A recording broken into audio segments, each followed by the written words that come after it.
أعوذ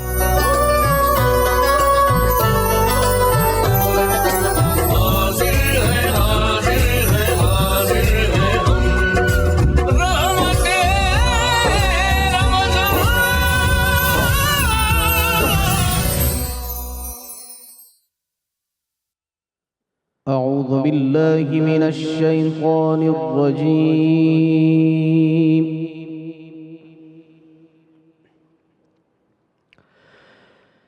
بسم الله الرحمن الرحيم.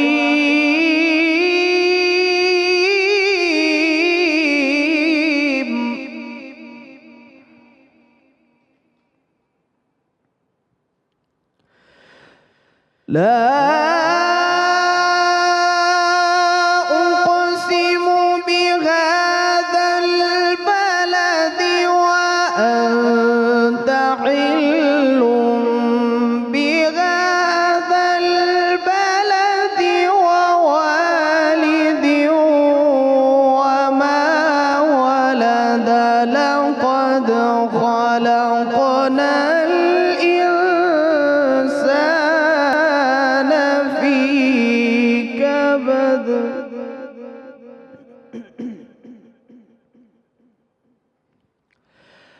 أيحسب أن لن يقدر عليه أحد يقول أهلكت مالا لبدا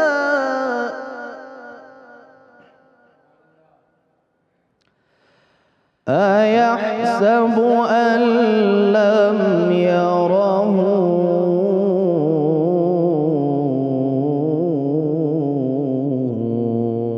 أحد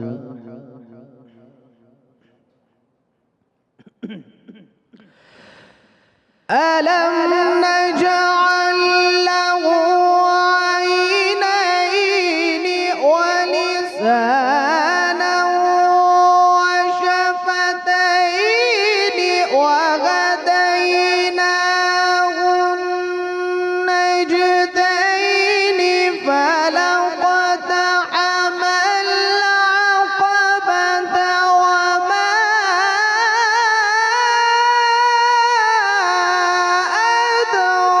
أدراك ما العقبة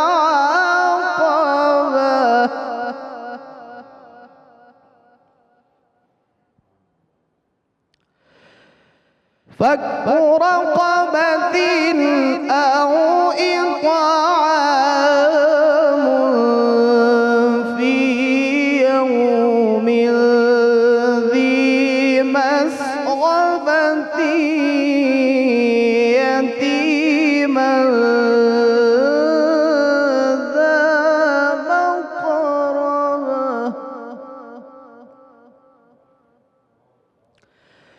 أو مسكينا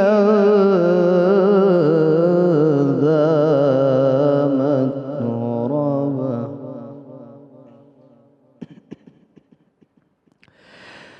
ثم كان من الذين آمنوا وتواصوا بالصبر وتواصوا بالمرحمة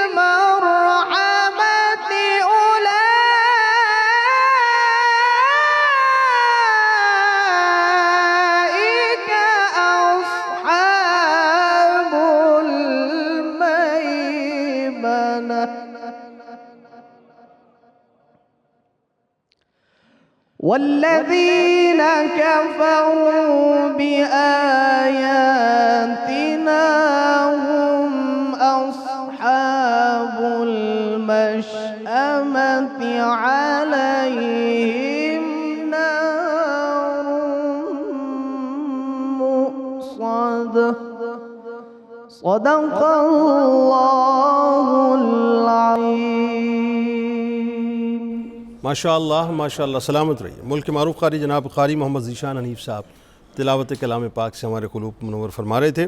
الحمدللہ رب العالمین والصلاة والسلام علی سید الانبیاء والمرسلین، اللہم صلی علی سیدنا و مولانا محمد وعلی آلہ واصحابہ وبارک وسلم وصلی علیہ۔ دنیا کے تمام دیکھنے والوں کو، تمام چاہنے والوں کو، تمام پیار کرنے والوں کو، اور جہاں جہاں تک اس وقت میری آواز کو سنا اور مجھے دیکھا جا رہا ہے، جنید اقبال کی جانب سے انتہائی محبت کے ساتھ السلام علیکم۔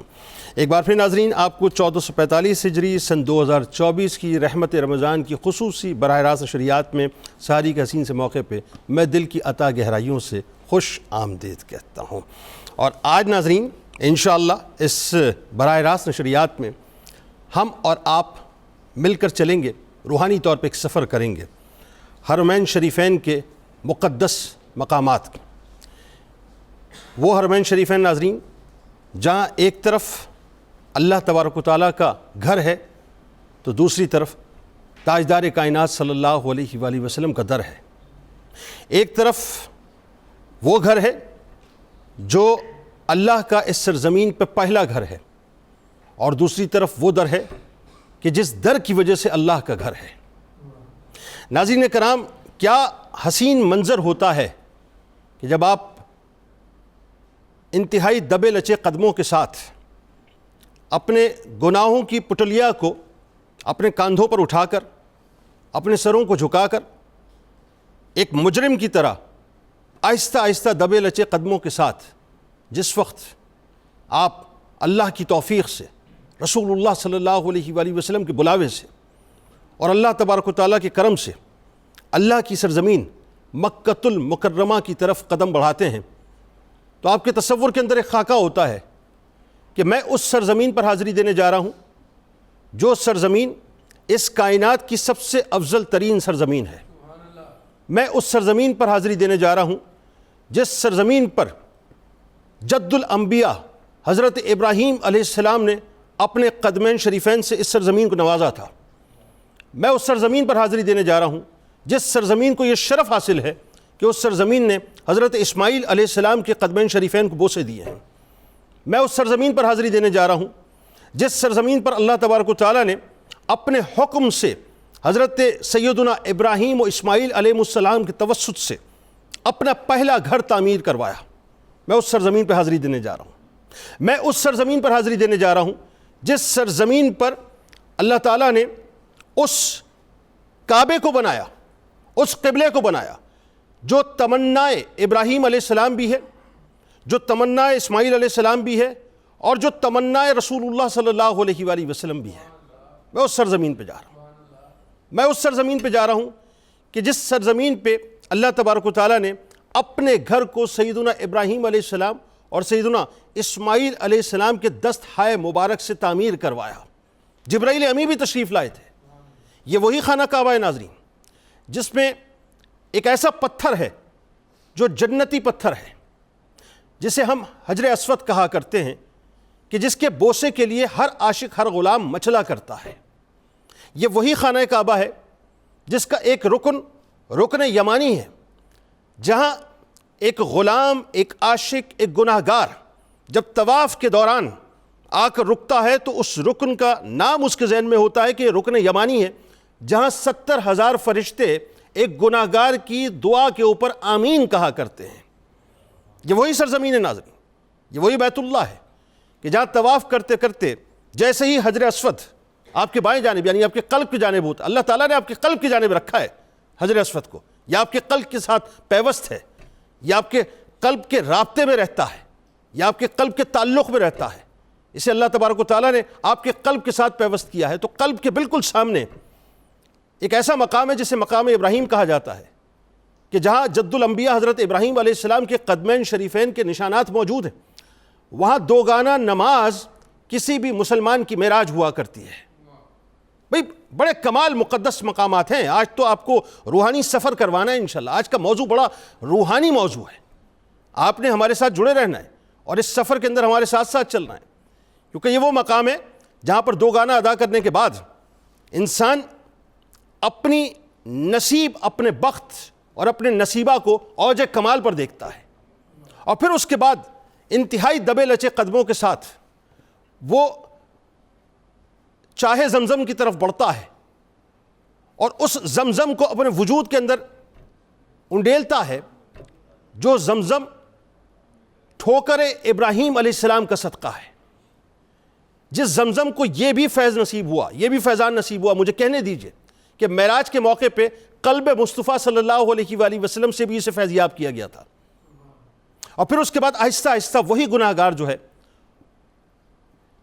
بی بی حاجرہ سلام اللہ علیہ کی سنت کو پورا کرنے کے لیے صفا اور مروہ کے درمیان چلتا پھرتا اور دوڑتا ہوا نظر آتا ہے، ان کی سنت کو پورا کرتا ہوا نظر آتا ہے، اور اس تصور کو سامنے رکھتا ہے کہ ایک ماں تھی، بلکہ ایک ماں ہے کہ جس نے اپنے بیٹے کی پیاس کے لیے دوڑ دوڑ کے ایک ایسی روایت قائم کر دی، ایک ایسی سنت قائم کر دی کہ رہتی دنیا تک جب بھی مسلمان مکۃ المکرمہ آئیں گے، جب بھی عمرے کے لیے آئیں گے، جب بھی خانہ کعبہ میں آئیں گے، اور جب صحیح کرنے کو آئیں گے تو اس ماں کی سنت کو تازہ کرنے کے لیے آئیں گے، اس ماں کی سنت کی یاد کو تازہ کرنے کے لیے آئیں گے۔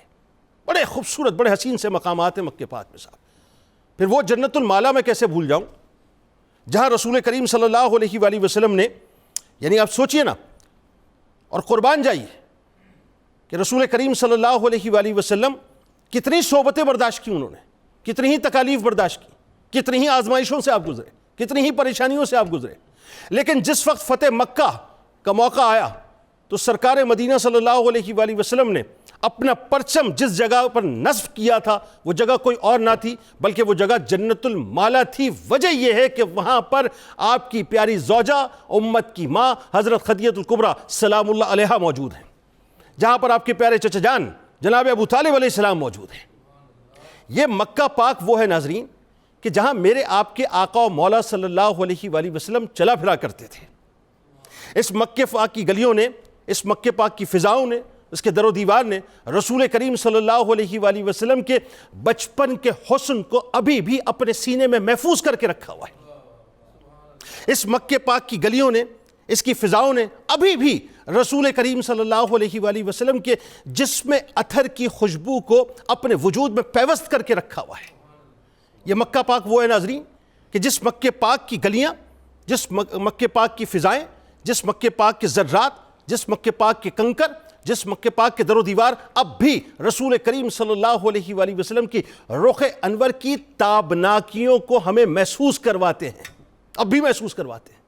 اور کیوں نہ ہو کہ جس مکہ پاک کی زمین کی قسم اللہ نے اٹھا لی، جس سرزمین کی قسم اللہ نے اٹھا لی کہ لَأُقْسِمُ بِهَٰذَا الْبَلَدِ وَأَنْتَ حِلٌّ بِهَٰذَا الْبَلَدِ، اس لیے نہیں کہ وہاں پر کعبۃ اللہ موجود ہے، اس لیے نہیں کہ وہاں پر حجر اسود موجود ہے، اس لیے نہیں کہ وہاں پر مقام ابراہیم موجود ہے خان صاحب، اس لیے نہیں کہ وہاں پر رکن یمانی موجود ہے، اس لیے بھی نہیں کہ وہاں پر صفا مروہ موجود ہے، اس لیے کہ اللہ کا محبوب وہاں پر چلا پھرا کرتا تھا۔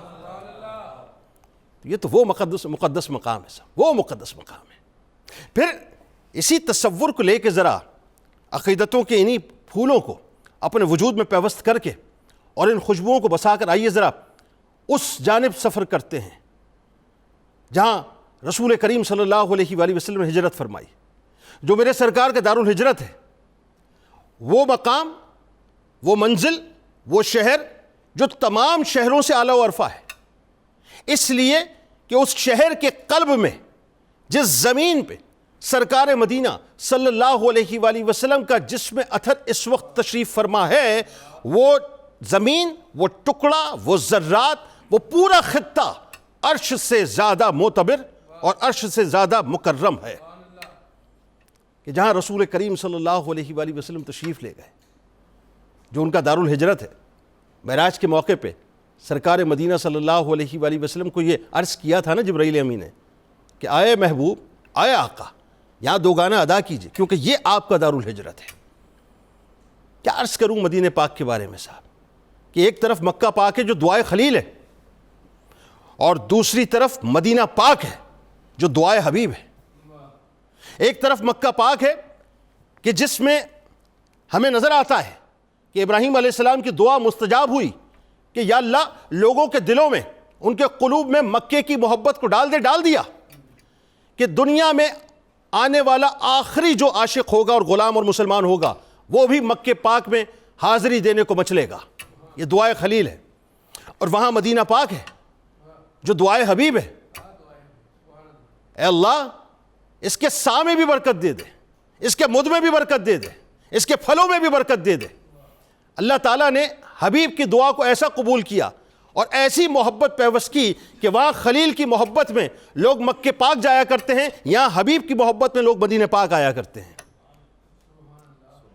اور پھر میں کیسے بھول جاؤں کہ وہ روضہ اطہر، جس روضہ اطہر پہ یعنی ایک گناہگار جب دبے لچے قدموں کے ساتھ حاضر ہوتا ہے تو سنہری جالیوں کے سامنے جا کر اپنے سر کو جھکاتا ہے، وہ سنہری جالیاں کہ جس کی سنہری نور کی وجہ سے اس پوری کائنات میں نور نظر آتا ہے، کہ جہاں ایک گناہگار اپنے سر کو جھکا کر اسألک الشفاعۃ یا رسول اللہ کی صداؤں کو بلند کیا کرتا ہے۔ وہ خطہ، وہ ٹکڑا زمین کا کہ جہاں پر سرکار مدینہ صلی اللہ علیہ وآلہ وسلم اپنے دونوں یاروں کے ساتھ تشریف فرما ہے، اس سے زیادہ افضل ترین خطہ کائنات میں کوئی ہو ہی نہیں سکتا۔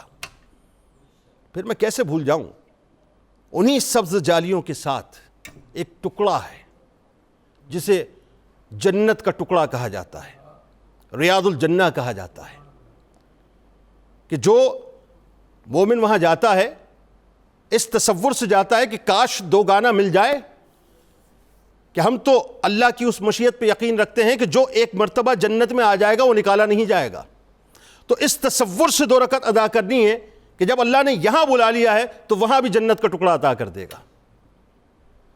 اور بس بات کو ختم کر رہا ہوں کہ باب بقی سے نکل کر مقدس مقامات کی بات ہو رہی ہے نا، مجھے کہنے دے جملہ کہ میں تو یہ بڑے چند ایک مقامات گنوا رہا ہوں، خدا کی عزت و جلال کی قسم، مکے کی ایک ایک گلی، مکے کا ایک ایک چپا، مکے کا ایک ایک گھر، مکے کا ایک ایک ذرہ مجھے کہنے دے کہ مقدس ترین ہے۔ اسی انداز سے مدینہ پاک کا ایک ایک گھر، مدینہ پاک کی ایک ایک گلی، مدینہ پاک کا ایک ایک ذرہ مقدس ترین ہے، کہ جب باب بقی سے ایک گناہگار نکلتا ہے تو بالکل سامنے جنت البقی پہ اس کی نگاہ جاتی ہے، اور نگاہ جاتے ہی انتہائی ادب سے جھک جاتی ہے، اس لیے کہ وہاں شہزادی کونین تشریف فرما ہیں جن کے لیے اعلان ہوگا کہ اہل محشر اپنے سروں کو جھکا لو، سیدہ کائنات کی سواری جا رہی ہے۔ تو وہاں تو ادب کا مقام یہ ہے کہ جیسے ہی بقی پہ نگاہ جاتی ہے بس سر جھک جاتا ہے کہ اے سیدہ کائنات سلام اللہ علیہا، آپ کے بابا جان کی بارگاہ میں حاضری پیش کر کے آ رہا ہوں، اس تیقن کے ساتھ کہ وہ قبول فرمائیں گے، لیکن یقین اس بات پہ ہے کہ آپ نظر فرما دیں گی تو وہ قبول فرما لیں گے، کہ جہاں 10,000 صحابہ کرام رضوان اللہ تعالیٰ علیہم اجمعین موجود ہیں، جہاں ازواج مطہرات موجود ہیں، جہاں ائمہ موجود ہیں، جہاں ائمہ اہل بیت موجود ہیں، ایسی ایسی ہستیاں اور صحابہ کرام موجود ہیں کہ جن کے بارے میں ہم تصور بھی نہیں کر سکتے۔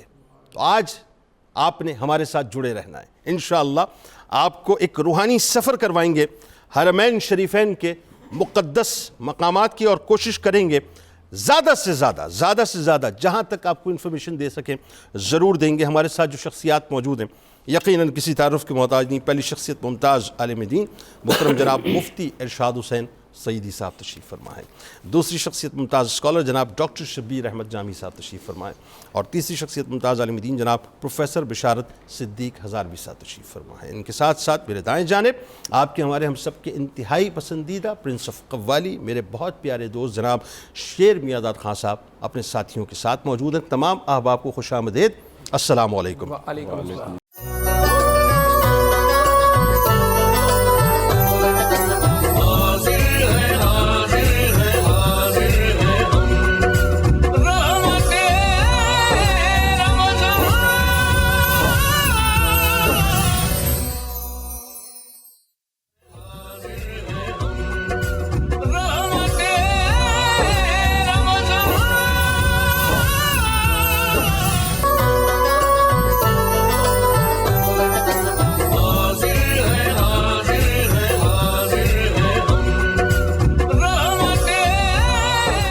جناب ایک بار پھر آپ کو خوش آمدید۔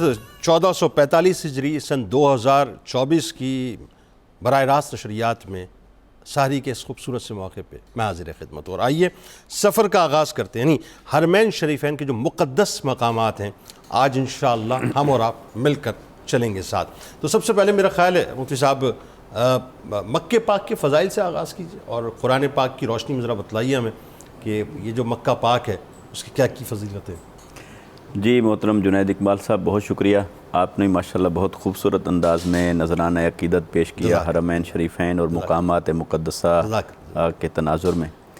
اور میں یہ سوچ رہا تھا کہ دیکھیے کچھ تو وہ خوش نصیب ہیں کہ جن کو اس ماہ مبارک میں یہ مقامات دیکھنے کو نصیب ہو رہے ہیں اور انشاءاللہ وہ بھی ہمارے نصیب میں رہے ہیں اور آگے ہوں گے انشاءاللہ. مگر یہ بھی کوئی کم نہیں ہے کہ ہم ان مقامات مقدسہ کا تذکرہ کرنے کے لیے بیٹھے ہیں. یہ اللہ تبارک و تعالی نے یہ بھی سعادت کی بات ہے. مکہ مکرمہ کی جو فضیلت ہے وہ کئی اعتبارات سے ہے. مکہ مکرمہ کی ایک فضیلت تو یہ ہے کہ یہاں بیت اللہ شریف ہے جس کو اللہ رب العزت نے زمین پر دھرتی پر اپنا سب سے پہلا گھر ہونے کا اعزاز عطا فرمایا ہے. سبحان اللہ. دوسرا مکہ کی فضیلت یہ ہے کہ یہ مولد النبی صلی اللہ علیہ وسلم. سبحان اللہ. یہ میرے آقا صلی اللہ علیہ وسلم کی جائے پیدائش ہے، جائے ولادت ہے، جائے سکونت ہے، مسکن ہے. یہاں میرے آقا صلی اللہ علیہ وسلم کا جنم ہوا، آپ کا بچپن گزرا، آپ نے خرام ناز فرمایا. تو آقا علیہ السلام کے بچپن، جوانی، لڑکپن کے ساتھ اس مکہ کو جو نسبت ہے یہ مکہ کی فضیلت کی روح ہے، یا یوں کہیے کہ مکہ کی فضیلت کی جان ہے. بے شک اللہ کا گھر بھی وہاں موجود ہے، مگر اللہ کے گھر کو ایک طرف رکھیں اور اللہ کے حبیب کو دوسری طرف رکھیں تو اللہ کو جو محبت اپنے حبیب کے ساتھ ہے گھر کا درجہ بھی بعد میں آتا ہے. تو اس اعتبار سے مکہ فضیلت والی جگہ ہے. پھر اس مکہ کو اللہ تبارک و تعالی نے کئی انبیاء کرام کے ساتھ منسوب فرمایا، کئی مقامات کے ساتھ اس کو متصف فرمایا اور ان کی فضیلت اور شان کے ساتھ اسے سرفراز فرمایا. لہٰذا مکہ کی جو فضیلت ہے وہ کئی اعتبارات سے ہے. اب میں اس پہلے حصے کو لے لیتا ہوں، بیت اللہ شریف، جس کے بارے میں اللہ رب العزت نے ارشاد فرمایا کہ ان اول بیت وضع للناس ببکہ. فرمایا سب سے پہلا گھر جو اللہ کے لیے بنایا گیا وہ مکہ کی سرزمین پر سبحان اللہ. اور اسے حضرت آدم علیہ السلام نے تعمیر فرمایا تھا.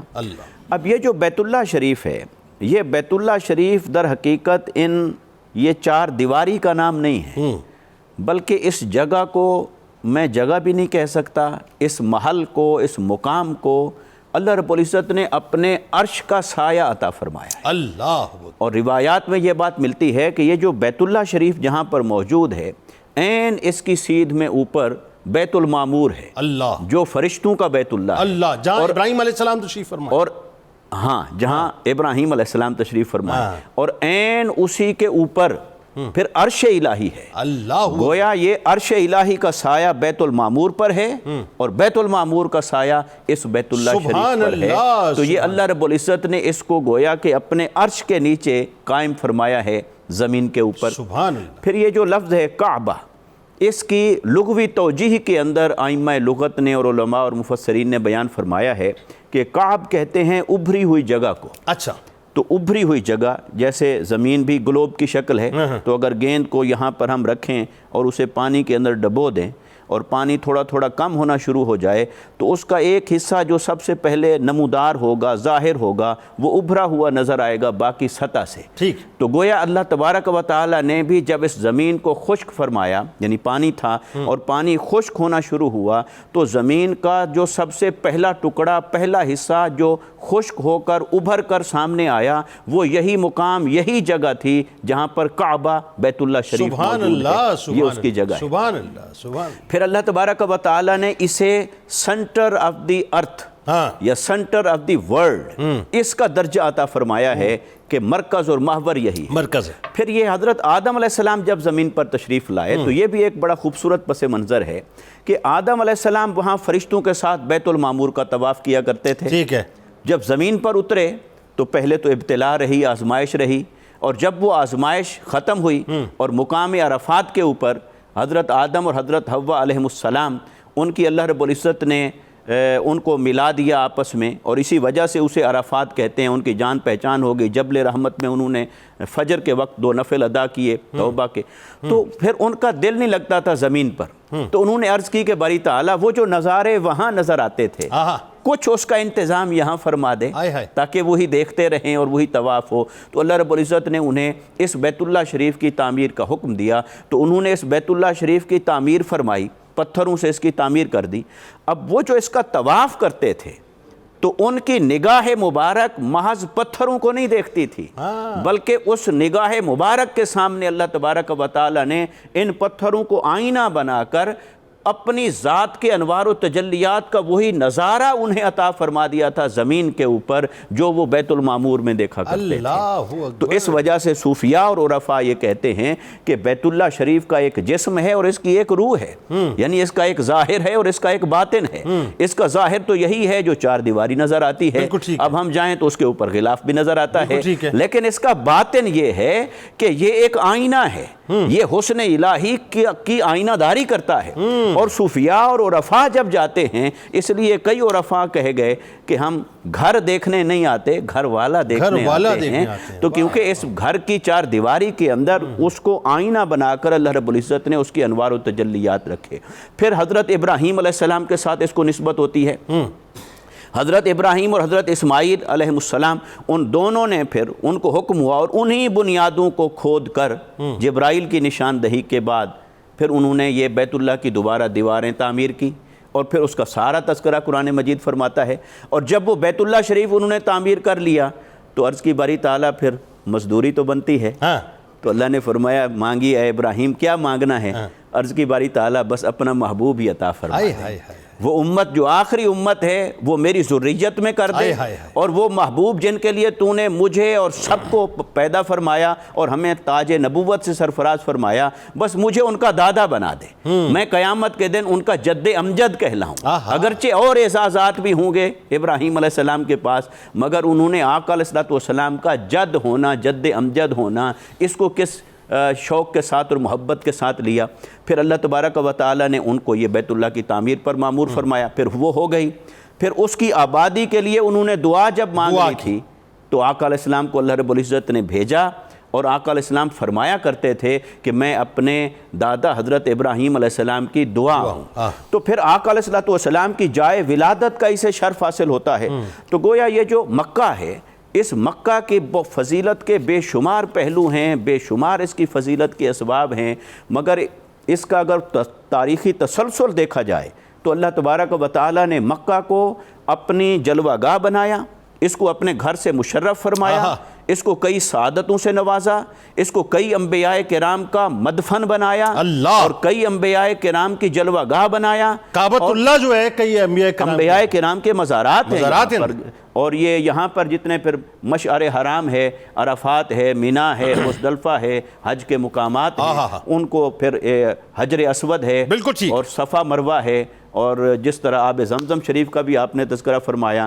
تو ان تمام انوار و تجلیات اور مقدس مقامات سے اللہ نے اسے سجا دیا اور نگینہ بنا کر اپنے جلوہ گاہ کو ہمارے سامنے رکھ دیا ہے۔ کائنات میں زمین پر 2 نگینے زمین کے اعتبار سے، ایک نگینہ ظاہر ہے مکہ پاک کی صورت میں، ایک نگینہ مدینہ پاک کی صورت میں۔ اگین وہی بات کہ ایک زمین خلیل کی دعا، ایک زمین حبیب کی دعا۔ تو آئیے ذرا جو دعائے حبیب ہے مدینہ پاک، اس کے ذرا فضائل لوگوں کو بتلائیے، کیونکہ ابھی تو مقدس مقامات کی طرف لے کے جانا ہے نا، لیکن ابتدائی طور پہ وہ کہتے ہیں نا تھوڑا سا ذرا ذہن بنانا لوگوں کو، تو بتائیں ذرا لوگوں کو کہ جی قرآن و حدیث کی روشنی میں کیا فضائل آتے ہیں۔ بسم اللہ الرحمن الرحیم۔ بہت خوبصورت گفتگو ہو رہی ہے۔ حضور نبی اکرم صلی اللہ علیہ وسلم کے وجود مبارک کو اللہ تعالیٰ نے فیض کا مرکز بنایا تھا۔ تو ہمیشہ یاد رکھیں فیض رسانی کے کچھ اصول ہوتے ہیں، ان فیض رسانی کے اصولوں میں اگر ہم انسان کا مزاج دیکھیں کہ انسان فیض کب لے سکتا ہے اور باقی کائنات کیسے لیتی ہے، تو اس کے 2 ڈھب ہیں۔ انسان کو فیض لینے کے لیے ایمان لانا پڑتا ہے، فیض لینے کے لیے متقی بننا پڑتا ہے، سبحان اللہ، فیض لینے کے لیے باادب ہونا پڑتا ہے۔ واہ، جب تک یہ تین قرینے بندے کے اندر جمع نہ ہوں تو فیض رسانی نہیں ہوتی۔ یہ تو میکانزم بنایا اللہ تعالیٰ نے انسان کا۔ باقی انسان کے علاوہ جتنی بھی مخلوقات ہیں، جن اور انسان کا مزاج ایک جیسا، باقی کائنات کی چیز کا فیض رسانی کے لیے متبع ہونا شرط ہے۔ اللہ، کائنات کی ہر چیز حضور نبی اکرم صلی اللہ علیہ وسلم کو اللہ کا رسول مانتی ہے، آہا، اور ہر چیز میں حقیقت محمدیہ کا چونکہ فیض جاری ہے تو اس جگہ کے فیض یافتہ ہونے کے لیے صرف ایک شرط ہے کہ حضور نبی اکرم صلی اللہ علیہ وسلم کی نگاہ انتخاب پڑ جائے۔ اللہ، تو یہ مدینہ منورہ بنیادی طور پر وہ جگہ ہے جس کو حضور نبی اکرم صلی اللہ علیہ وسلم نے اللہ تعالیٰ کے دین کے پھیلانے کے لیے اور اپنی مستقل قیامگاہ کے لیے اور اللہ کے دین کے فیض کا مرکز بنانے کے لیے اس جگہ کا انتخاب کیا۔ اللہ اکبر۔ اور آپ نے دیکھا کہ اس جگہ کے انتخاب میں حضور نبی اکرم صلی اللہ علیہ وسلم مسلسل دعائیں بھی مانگتے رہے، اور یہ جگہ آپ کو خواب کی شکل میں دکھائی بھی گئی۔ پھر آپ جس انداز سے اس میں ہجرت کرتے ہیں اور جس انداز سے اس جگہ میں لوگ آپ کو وصول کرتے ہیں، وہ جنہیں سے محض اتفاق نہیں، وہ فضیلت کی کڑیوں میں بہت بڑی کڑی ہے۔ اللہ، آپ کس انداز سے مدینے آتے ہیں اور کس انداز سے مدینے کے لوگ آپ کو ریسیو کرتے ہیں، تو اس سے بھی اس جگہ کے بابرکت ہونے کا، اس جگہ کے مقدس ہونے کا آپ کو خود اندازہ لگ جاتا ہے کہ یہ کیسی زمین ہے اور اس زمین کے رہنے والے لوگوں کا مزاج کیسے ہے۔ جن کے ہاں آپ آئے وہ تو آپ کو نکالنے کے لیے تیار بیٹھے ہیں، لیکن وہ جگہ جس کو اللہ تعالیٰ نے اپنی تقدیر میں آپ کا مستقل مسکن لکھا تھا، ان لوگوں کا ذرا ضمیر دیکھیے، وہ کتنی منت سماجت کر کے دعوت دے رہے ہیں اور آپ کو کس طرح بلا رہے ہیں اور آپ کے ساتھ کیا کیا وعدے کرتے ہیں۔ ہم اپنی جانیں دیں گے، اپنا خون دیں گے، آپ کو ہم نے ہر صورت لے کر جانا ہے۔ تو پھر جب آپ یہاں تشریف لاتے ہیں تو آپ کا صرف یہاں تشریف لے آنا اور قدم مبارک بنانا اور اس کے لیے مستقل سکونت کا فیصلہ کر لینا، اس جگہ کی تقدیر بدلنے کا بہت بڑا ایک نمایاں رنگ پیدا کر دیا۔ تو پھر جب آپ یہاں تشریف لائے تو پھر آپ کہاں کہاں ٹھہرتے ہیں، پھر کیسے مسجد نبوی کی تعمیر ہوتی ہے، مسجد قباء بنتی ہے، پھر آپ یہاں کتنا عرصہ گزارتے ہیں، اور اس جگہ کو محبت وحی ہونے کے اعتبار سے کیا کیا اعزازات آپ نے دیے۔ دین اسلام کا وہ کون سا عمل نہیں تھا، کون سا رخ نہیں تھا، کون سا پہلو نہیں تھا جس کی باقاعدہ پلاننگ مسجد نبوی کے ماحول میں نہیں ہوئی، سبحان، مدینہ کے ماحول میں نہیں ہوئی۔ تو اگر آپ کہیں تو اس کو فیضان الہی کی بھی بارش ہوئی، فیضان نبوی کی بھی بارش ہوئی، سبحان اللہ، فیضان دین کی بھی بارش ہوئی۔ سبحان اللہ۔ تو آپ کو ہر طرف فیضان کا یہ جو مرکز بننے کی سعادت جو مدینہ منورہ کے حصے میں آئی، اس طرح کا ماحول کسی اور جگہ نہ بن سکا۔ یہی وجہ تھی جن علماء کا خیال یہ ہے کہ مدینہ افضل ہے مکہ سے، وہ یہی دلائل دیتے ہیں کہ جناب یہاں مستقل سکونت ہو گئی حضور نبی اکرم صلی اللہ علیہ وسلم کی، سبحان اللہ، یہاں دین اسلام کی ساری برکتیں برستی رہیں، یہاں ریاست مدینہ بنائی گئی، دین کا ہر فیض یہاں آیا، اور اللہ کا جو دین تھا اور نظام قدرت تھا اس کا جو جلوہ یہاں نظر آیا۔ بنیادیں کچھ مکہ میں رکھی گئیں لیکن تکمیل کا سارا ماحول یہاں ہوا۔ اللہ، اور ہمیشہ یاد رکھیں جنید صاحب، یہ دو جملے ہیں، حضور نبی اکرم صلی اللہ علیہ وسلم کی جو فیضان رسانی تھی نا، اس فیض رسانی سے تو لوگوں نے فائدہ اٹھایا، ایک زمانے نے فائدہ اٹھایا۔ آپ نے فوت فرمایا خیر القرون کرنی، جس زمانے میں میں سانس لے رہا ہوں یہ زمانہ کائنات پر کبھی بھی نہیں آئے گا۔ تو اس سے آپ یہ استدلال کے طور پر کیوں نہیں سمجھ سکتے؟ عبداللہ مقدس دہلوی سے ہم نے یہ دلیل دی ہے کہ جس جگہ کو حضور نے اپنے مستقل سکونت بنایا ہے اور جس جگہ آپ نے کثرت سے عبادتیں کی ہیں وہ جگہیں سب سے افضل کیوں نہیں قرار پائیں گی؟ اللہ تو وہاں مسجد نبوی کا کیا رنگ ہے؟ اللہ وہاں آپ کے روضہ مبارک کا کیا رنگ ہے؟ اللہ وہ جگہ کی فضیلت کا آپ تعین کیسے کر سکتے ہیں اللہ جہاں صبح اور شام 70,000 فرشتے آ کر درود و سلام پڑھنے آئیں اور ان کو دوبارہ یہ موقع نصیب نہ ہو، تو اس کیفیت کا اور اس فضیلت کا آپ اور میں تعین کیسے کر سکتے ہیں؟ اللہ پھر حضور نے کتنی لوریاں دے کر بیان کیا، اور پھر آپ نے باقاعدہ اس جگہ کے لیے اپنی اس محبوبیت کی بنیاد پر، حبیب اعلیٰ ہونے کی بنیاد پر اللہ تعالیٰ سے التجا کی، مکے کے لیے دعائیں کر گیا تیرا خلیل، مدینے کے لیے دعائیں کر رہا ہے تیرا حبیب، میرے لیے برکتیں ڈبل کر دے، سعادتیں ڈبل کر دے۔ سبحان اللہ۔ آپ نے دیکھا وہ سارا ماحول بنا، وہ برکتیں ملی۔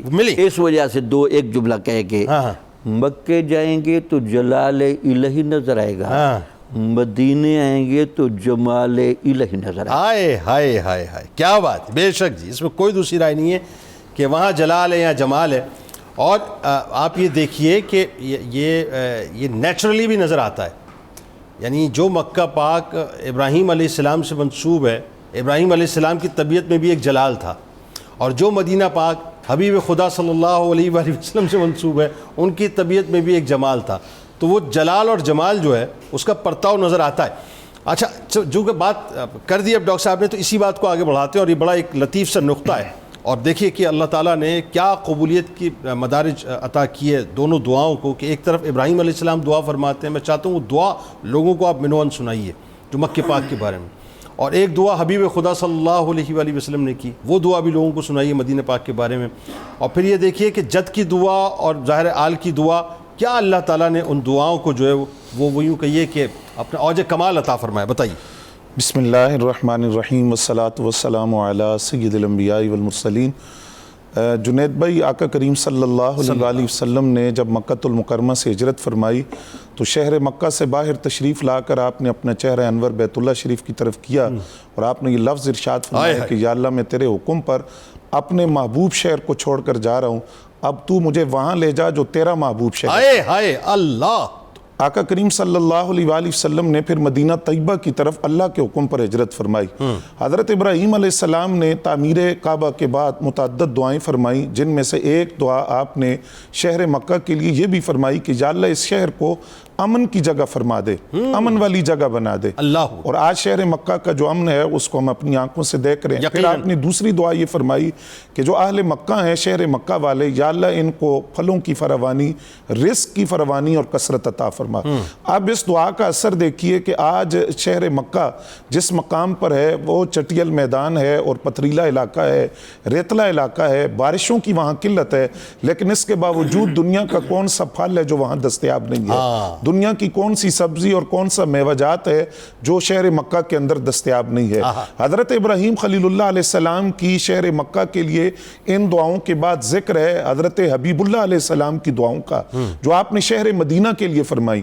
ان میں سے ایک دعا وہ ہے جو صحیح مسلم کے اندر موجود ہے کہ جب شہر مکہ، شہر مدینہ طیبہ میں کوئی پھل پکتا تھا تو وہ پہلا پھل نبی علیہ السلام کی خدمت میں پیش کیا جاتا۔ آقا کریم صلی اللہ علیہ وآلہ وسلم اس پھل کو اپنے ہاتھ میں لیتے اور پھر آپ دعا فرماتے، اے اللہ، ابراہیم علیہ السلام تیرے خلیل ہیں، تیرے بندے ہیں، تیرے نبی ہیں، میں تیرا بندہ ہوں اور تیرا نبی ہوں، اور میں تیری بارگاہ میں دعا کرتا ہوں جس طرح حضرت ابراہیم علیہ السلام نے مکے کے لیے دعا کی تھی، میں مدینہ کے لیے اس کے برابر اور اس سے ایک مثل اور زیادہ دعا کرتا ہوں، تو مدینہ میں اور برکتیں عطا فرما۔ تو آقا کریم صلی اللہ علیہ وآلہ وسلم کی یہ دعا مدینہ طیبہ کے لیے، اور دوسری دعا آپ کی وہ جو حدیث کے اندر موجود ہے کہ جب آپ ہجرت کر کے مدینہ طیبہ تشریف لائے تو یہاں کی جو آب و ہوا تھی وہ موافق نہیں تھی، اور مدینہ طیبہ کا جو پرانا نام یثرب تھا، یہاں بیماریاں تھی، آب و ہوا ایسی نہیں تھی۔ نبی علیہ السلام جب مدینہ طیبہ آئے تو یہاں آپ نے دعا فرمائی، یا اللہ جس طرح مکہ ہم کو محبوب ہے تو مدینہ کو ہمارا محبوب بنا دے اور اس کی آب و ہوا کو ہمارا دوست بنا دے، اے مدینہ کے سا کے اندر، مت کے اندر، پھلوں کے اندر برکت عطا فرما دے۔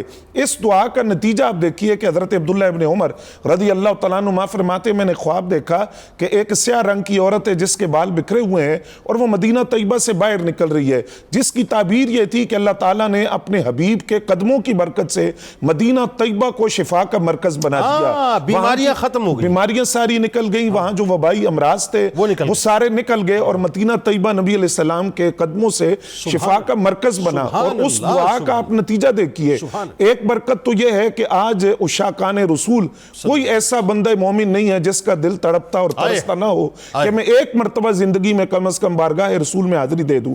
اور دوسرا اس دعا کا نتیجہ اور برکت کا نتیجہ دیکھیے کہ اللہ تعالیٰ نے مدینہ طیبہ کی جو مٹی ہے، خاک طیبہ اور غبار طیبہ، اس کے اندر بھی شفا رکھی۔ جب نبی علیہ السلام میں غزوے سے واپس تشریف لائے، صحابہ کرام آپ کے ہمراہ تھے، سواریوں کو تیز دوڑایا، غبار اڑی تو بعد صحابہ کرام نے کپڑا جو تھا وہ اپنے ناک پر رکھا۔ نبی علیہ السلام نے حکم دیا، فرمایا کہ اس کپڑے کو ہٹا دو، یہ مدینہ طیبہ کی خاک ہے، اللہ نے اس میں شفا رکھی ہے، غبار طیبہ کے اندر بھی اللہ نے شفا رکھی ہے۔ اور پھر یہی وہ مدینہ طیبہ کی خاک اور مدینہ طیبہ کی مٹی ہے جس کے بارے میں نبی علیہ السلام کے یہ لفظ موجود ہے، والذی نفسی بیدیہ ان فی غبارہا شفاء من کل داء، فرمایا قسم اس ذات کی جس کے قبضہ قدرت میں میری جان ہے، اللہ کریم نے مدینہ طیبہ کی مٹی کے اندر ہر بیماری کے لیے شفا رکھی ہے۔ اس کی مٹی کے اندر یہ تاثیر ہے اور اس کے غبار کے اندر یہ تاثیر ہے۔ یہ برکت کہاں سے آئی ہے، یہ فیض کہاں سے آئی؟ یہ رسول اللہ صلی اللہ علیہ وسلم کے قدموں کی برکت ہے جس کی قسم قرآن کھا رہا ہے، اور وہی قدموں کی برکت ہے کہ مدینہ طیبہ کی مٹی اور خاک میں شفا۔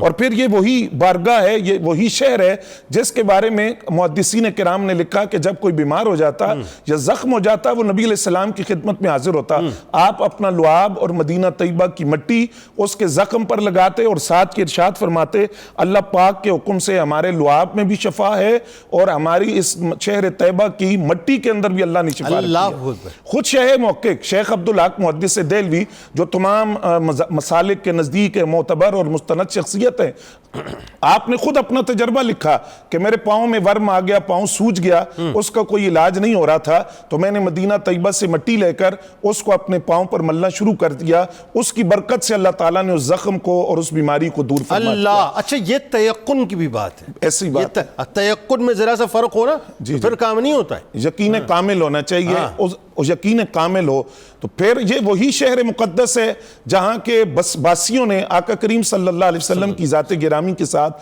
ایسا تعاون کیا اور ایسی مدد کی کہ وہ انصار کہلائے، اور ان کی اس عمل کی تعریف قرآن نے کی۔ اور یہ وہی شہر مقدس ہے جہاں نبی علیہ السلام 10 سال جلوہ فرما رہے، اور یہ وہی شہر مقدس ہے جس میں زمین کا وہ ٹکڑا ہے جو عرش الہی سے بھی افضل ہے، بیت اللہ سے بھی افضل ہے، جنت سے بھی افضل ہے، اور زمین کے اس ٹکڑے کی فضیلت کی وجہ یہ ہے کہ آقا کریم صلی اللہ علیہ وآلہ وسلم کا جسم اقدس زمین کے اس حصے سے مس ہو رہا ہے۔ اور یہ وہی شہر مقدس ہے جس کے لیے نبی علیہ السلام نے ترغیب دلائی کہ کوشش کرو تمہیں مدینہ طیبہ میں موت آئے۔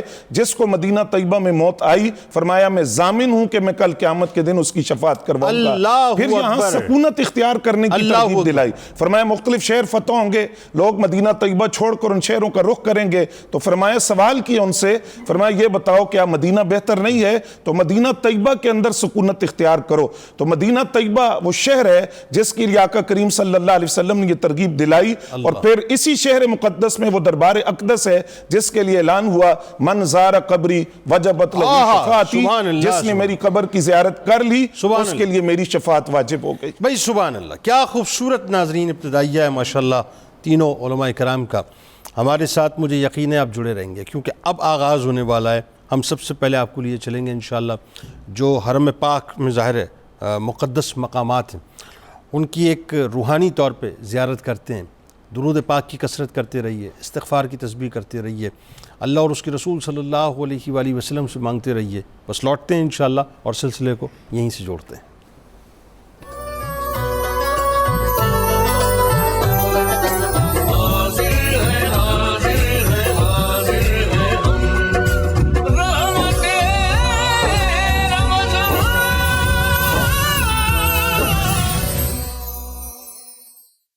آئیے جناب مفتی صاحب، اب ہمیں ذرا حرم پاک کی طرف لے چلیں اور وہاں جو مقدس مقامات ہیں ذرا اس کی تو سیر کروائیے روحانی طور پہ۔ سبحان اللہ، کیا بات ہے، اللہ تبارک و تعالی یہ نظارے ہمیں بار بار دکھائے۔ آمین۔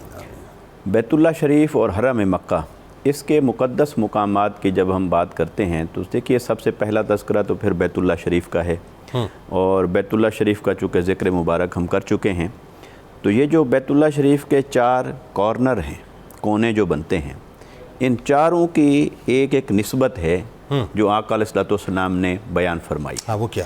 ایک کو تو حجر اسود کی نسبت حاصل ہو گئی کہ وہاں پر یہ حجر اسود جو جنت سے آیا ہوا پتھر ہے، اور اللہ تبارک و تعالی نے اسے نورانیت سے معمور اور بھرپور فرمایا ہے۔ تو ایک کونے میں تو یہ حجر اسود ہے جہاں سے استلام کر کے تو طواف کی ابتدا ہوتی ہے، اور جو دوسرا ہے رکن یمانی، رکن یمانی ادھر پچھلی طرف آ جاتا ہے۔ اگر طواف کرتے ہوئے اس طرف ہم جا رہے ہیں تو پھر اس طرف جائیں گے تو پھر وہ باب رحمت آتا ہے کہ اللہ تبارک و تعالی نے وہاں سے جو دروازہ ہے اس کو آقا علیہ الصلوۃ والسلام نے رحمت کا دروازہ قرار دیا، جہاں پر مقام ملتزم ہے، اور مقام ملتزم کے اوپر طواف کے اختتام پر یا بعد ازاں اس سے چمٹ کر دعا کرنا اور گڑ گڑا کے دعا کرنا، اس کی بہت زیادہ فضیلت آئی ہے۔ اور باقی یہ کہ اس کو تصورات میں کوئی جتنا محبت کے ساتھ جوڑ سکتا ہے، یہ انہی تصورات کی طرف لے جانے کے لیے ہی کہا گیا ہے کہ اس کے ساتھ لپٹ کر گڑ گڑا کر دعا کرو۔ اچھا، پھر اسی طرح تھوڑا آگے چلتے ہیں تو میزاب رحمت ہے، اور وہ کھلتا ہے وہاں حتیم کی طرف، اور حتیم جو ہے فی نفس ہی یہ بیت اللہ شریف کا حصہ ہے، اور آقا علیہ الصلوۃ والسلام نے اپنی حیات ظاہری کے آخری ایام میں ایک بات بیان فرمائی جسے ام المومنین حضرت عائشہ صدیقہ رضی اللہ تعالی عنہ نے بیان کیا کہ آقا علیہ السلام نے فرمایا کہ میرا دل کرتا ہے کہ میں اس کو بھی بیت اللہ شریف کے اندر شامل کر لوں، مگر اے عائشہ چونکہ آپ کی قوم یعنی قریش تازہ مسلمان ہوئی ہے تو میں اس میں حکمت سمجھتا ہوں کہ اس کو ابھی مؤخر کروں۔ تو اس کے تاریخی طور پر یہ بات ملتی ہے کہ شاید کہ اس وقت پتھر یا اینٹیں یا جن چیزوں سے دیواریں بنائی گئی تھیں وہ کم پڑ گئیں تو اسے پھر چھوڑ دیا گیا الگ حصہ۔ اور اس میں یہ بات بھی ملتی ہے تاریخی طور پر کہ یہ وہ مقام ہے جہاں پر حضرت ابراہیم اور حضرت اسماعیل علیہ السلام کی قبور مبارکہ یہاں پر ہیں۔ یہ بھی روایات میں سے ایک روایت یہاں اس پھر وہ حلال مال کی بھی شرط تھی نا کہ وہ حلال مال سے ہی بنے گا جتنا مطلب مال موجود ہے قریش۔ جی ہاں، جتنا مال موجود، اور یہ دیکھیے کہ بے شک زمانہ جاہلیت تھا اور کچھ بھی معاشرے کے اندر چل رہا تھا، مگر اس ایک بات کے اوپر وہ قائم رہے، بیت اللہ کے تقدس پر، بیت اللہ کی حرمت پر، بیت اللہ کے احترام پر وہ قائم رہے۔ اچھا، پھر اسی طرح اس کے بعد پھر رکن شامی آتا ہے، نہیں رکن عراقی آتا ہے، پھر اس کے بعد رکن شامی آتا ہے، پھر آتا ہے رکن یمانی۔ اور رکن یمانی پر جس کا آپ نے ذکر فرمایا اپنے انٹرو کے اندر بھی کہ 70,000 ملائکہ کہ وہاں دعا کرنے والوں کی دعا پر آمین کہتے ہیں اور قبولیت کی دعائیں ہوتی ہیں، اور یہ وہی مقام ہے رکن یمانی سے حجر اسود کی طرف کا جو حصہ ہے، اس کی طرف آتے ہوئے دوران طواف اس دعا کے پڑھنے کی فضیلت ہے، ربنا آتنا فی الدنیا حسنۃ وفی الآخرۃ حسنۃ وقنا عذاب النار۔ اچھا، پھر یہ حتیم کا بھی تذکرہ ہو گیا، تو تھوڑا اس طرف ہم دیکھیں حجر اسود والی سائیڈ سے اس طرف دیکھیں مقام ملتزم کی طرف، تو مقام ابراہیم ہے، اور یہ وہ پتھر مبارک ہے جس پر حضرت ابراہیم علیہ السلام کے پاؤں کے نشان ثبت ہیں۔ اللہ، اور یہ وہ پتھر ہے کہ جب دیواریں اونچی ہونے لگیں تو ضرورت تھی کہ اب جیسے آج آپ اور ہم تو پھر شٹرنگ لگائیں گے اور مشینری ہیں، آلات ہیں، تو اللہ تعالیٰ کی بارگاہ میں عرض کی کہ باری تعالیٰ اب دیواریں اونچی ہو رہی ہیں تو ان کی تعمیر کیسے کریں؟ تو اللہ تعالیٰ نے اسی پتھر کو حکم دیا، وہ جب ابراہیم علیہ السلام چاہتے تھے تو وہ اوپر اٹھتا تھا اور جب چاہتے تھے وہ نیچے آ جاتا تھا، اور اسی پتھر پر کھڑے کھڑے بیت اللہ شریف کی تعمیر مکمل ہوئی، اور انہی قدموں پتھروں پہ کھڑے ہو کے حضرت ابراہیم علیہ السلام نے رب تعالیٰ کے حضور وہ دعا کی، اور اس دعا میں رب سے رب کا محبوب مانگ لیا۔ تو گویا اللہ نے فرمایا کہ اے پتھر، ان لمحات کو تو اپنے سینے کے اندر ثبت کر لے، تاکہ یہ نشانی موجود رہے ابدالآباد تک، آنے والے آ کے دیکھتے رہیں کہ یہ وہ جگہ ہے، یہ وہ مقام ہے جہاں ابراہیم علیہ السلام نے کھڑے ہو کر مجھ سے میرا محبوب مانگا تھا اس بیت اللہ کی آبادی کے لیے اور میں نے عطا فرما دیا۔ اللہ اکبر۔ تو گویا کہ وہ جو مقام ابراہیم ہے اس کا، اور اس کے اوپر قرآن مجید کے اندر اس کا تذکرہ آیا باقاعدہ، اور فرمایا کہ اس مقام ابراہیم کے اوپر طواف کے بعد نفل ادا کرنے اور نماز ادا کرنے کا حکم دیا گیا ہے، تو وہاں نماز ادا کی جاتی ہے، دوگانہ پڑھا جاتا ہے۔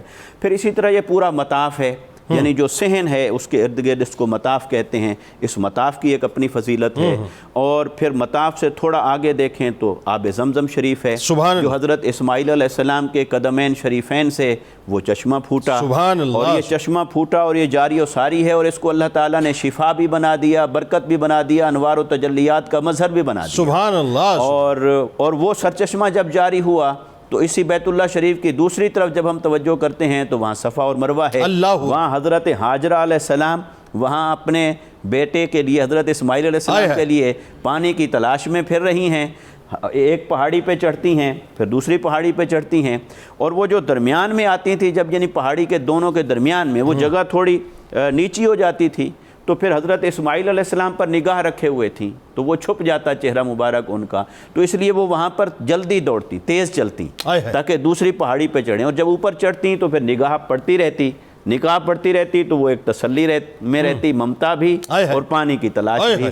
تو پھر اللہ تعالیٰ نے ان سارے مناظر کو دیکھیے کہ آج ہمارے لیے حج اور عمرے کا حصہ بنا دیا، اور صفا اور مروہ کو قرآن نے فرما دیا کہ یہ اللہ کی نشانیاں ہیں۔ باری تعالیٰ تیری نشانیاں کیسے ہو گئیں؟ قدم تو حضرت ہاجرہ علیہ السلام کے لگے، اور وہ بھی اپنے بیٹے کے لیے، اپنی طبی اور بشری ضرورت کے لیے، فطری ضرورت کے لیے، یعنی کسی عبادت کے لیے نہیں، اپنی فطری ضرورت کے لیے، بیٹے کے لیے پانی کی تلاش میں۔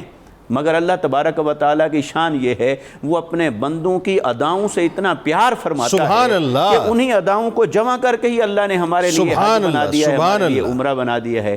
اور اسی بیت اللہ شریف اور اس کے تھوڑا حرم کی حدود میں دیکھیں تو پھر یہاں پر میدان عرفات ہے، جس پر میدان حشر قائم ہونے کی روایت بھی آئی ہے، اور یہ وہ جگہ ہے جہاں حضرت آدم اور حضرت حوا علیہ السلام کی سب سے پہلے ملاقات ہوئی زمین پر تشریف لانے کے بعد، یہیں پہلی ملاقات ہوئی، اور اسی ملاقات کے بعد انہوں نے فجر کا وقت ہو گیا تو جبل رحمت، یہ ایک پہاڑی ہے جس کو رحمت والا پہاڑ کہا گیا، یہاں پہنچ کر انہوں نے اللہ کے حضور 2 نفل ادا کیے، اور وہ فجر کا وقت تھا، اور یہ جو آج ہم فجر کی نماز امت محمدی میں فرض ہے یہ اسی یاد کو تازہ رکھنے کے لیے ہے۔ یہ آدم علیہ السلام اور حوا علیہ السلام نے فجر کے وقت توبہ کی قبولیت پر یہ اظہار تشکر کیا تھا جبل رحمت پر، اور اسی کی یاد میں وہ میدان عرفات میں، ہاں میدان عرفات میں جو جبل رحمت ہے یہیں پر فجر کا وقت ہو گیا تھا۔ اور یہ حرمین کا حصہ ہے؟ نہیں، حدود حرم میں تو میں یہ کہہ رہا ہوں کہ جو بیت اللہ شریف کے ارد گرد پھر آگے جو مقامات ہیں، آگے مقام ٹھیک ہے، حدود حرم کے علاوہ مکے کا ذکر کرنا ہے تو حج اور عمرہ کے سارے چیزیں اور مقامات مقدسہ ہیں یہ سارے، تو پھر عرفات ہے، پھر عرفات سے واپسی پر مزدلفہ ہے، پھر اس کے بعد منا ہے، اور منا سے ہی حج کا سفر شروع ہوتا ہے، اور وہاں حضرت ابراہیم علیہ السلام کی یادیں ہیں، حضرت اسماعیل علیہ السلام کی یادیں ہیں، حضرت ہاجرہ علیہ السلام کی یادیں ہیں، اور وہ جو جمرات ہے وہ اللہ کے دشمن اور انسانیت کے دشمن اور انبیاء کے دشمن اس ابلیس کے ساتھ ایک اعلان جنگ ہے، اور علامتی طور پر آج بھی وہ حج کا حصہ ہے، اسے کنکریاں مارنا، اور ان ساری چیزوں کو جمع کریں تو غار حرا بھی مقدس مقام ہے، وہ بھی مکہ میں موجود ہے، غار ثور بھی موجود ہے، اور آخری بات اس ضمن میں کہ منا کے اندر جو مسجد ہے جسے مسجد خیف کہتے ہیں، وہاں کے بارے میں روایات میں آتا ہے کہ تقریباً 70 انبیاء کرام وہاں پر تشریف فرما ہیں، اور ان کے مزارات وہاں پر ہیں، اور صاحب زیر ان کے نشانات اب نہیں ہیں۔ تو گویا مکہ جو ہے یہ بقعہ نور ہے، یہ اللہ تعالیٰ کی انوار و تجلیات کا مظہر ہے، یہ سب آئینہ داری ہے اللہ کے نیک اور مقرب بندوں کی، یہ انبیاء کرام کے قدموں کے نشانات ہیں، یہ صالحین اور مقربین کی نسبتوں سے بھری پڑی ہے یہ ساری سرزمین۔ تو اب اللہ کے نیک صالح بندوں کی محبت اور ادب کے اوپر کسی کے ذہن میں سوال پیدا ہو جائے تو میں اتنا عرض کروں گا کہ پھر ذرا سوچ لینا کہ پھر تیرا حج کیا ہے، تیرا عمرہ کیا ہے، اور یہ اللہ تعالیٰ نے زندگی میں ایک عبادت ایسی رکھی ہے جس میں اپنے بندوں کی محبت اور نسبت سکھا دی ہے۔ کیا کہنا کالر کو شامل کرتے ہیں۔ السلام علیکم۔ وعلیکم السلام۔ جی کون صاحب اور کہاں سے بات کر رہے ہیں؟ جی میں جنید بھائی میں بات کر رہا ہوں شہزاد گجرانوالہ سے. جی شہزاد صاحب فرمائیے. اور ماشاءاللہ آپ کا ایک تو پروگرام بہت اچھا چل رہا ہے. جزاک اللہ. آڈیو ان کی کھول دیجیے جی فلور پہ.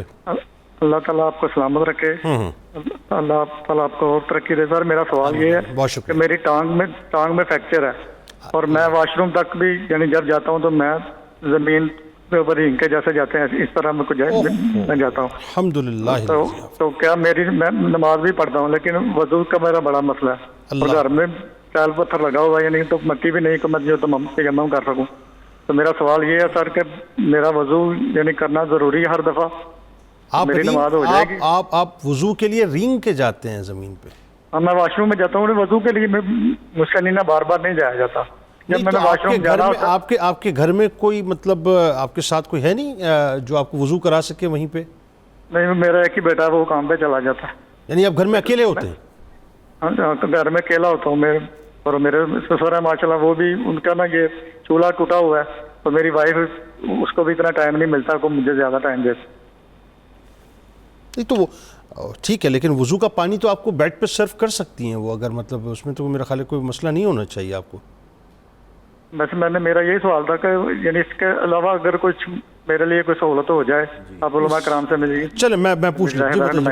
سب سے جی مہربانی. السلام علیکم. ہاں وعلیکم السلام. فرمائے اور ان کے جو فیملی ممبرز ہیں اللہ تعالیٰ ان کو زیادہ سے زیادہ خدمت کی توفیق عطا فرمائے. دیکھیے جہاں تک ان کے بس میں ہو تو وضو کرنا پانی کا استعمال وہ کرنا چاہیے. اس میں شریعت کی نرمی نہیں ہے. ہاں جب چیز ان کی استطاعت اور بس میں نہ رہے ٹھیک ہے مثلا کسی ایسے وقت میں کہ کوئی بھی نہیں ہے اور جا بھی نہیں سکتے تو ایسے میں تیمم کر سکتے ہیں.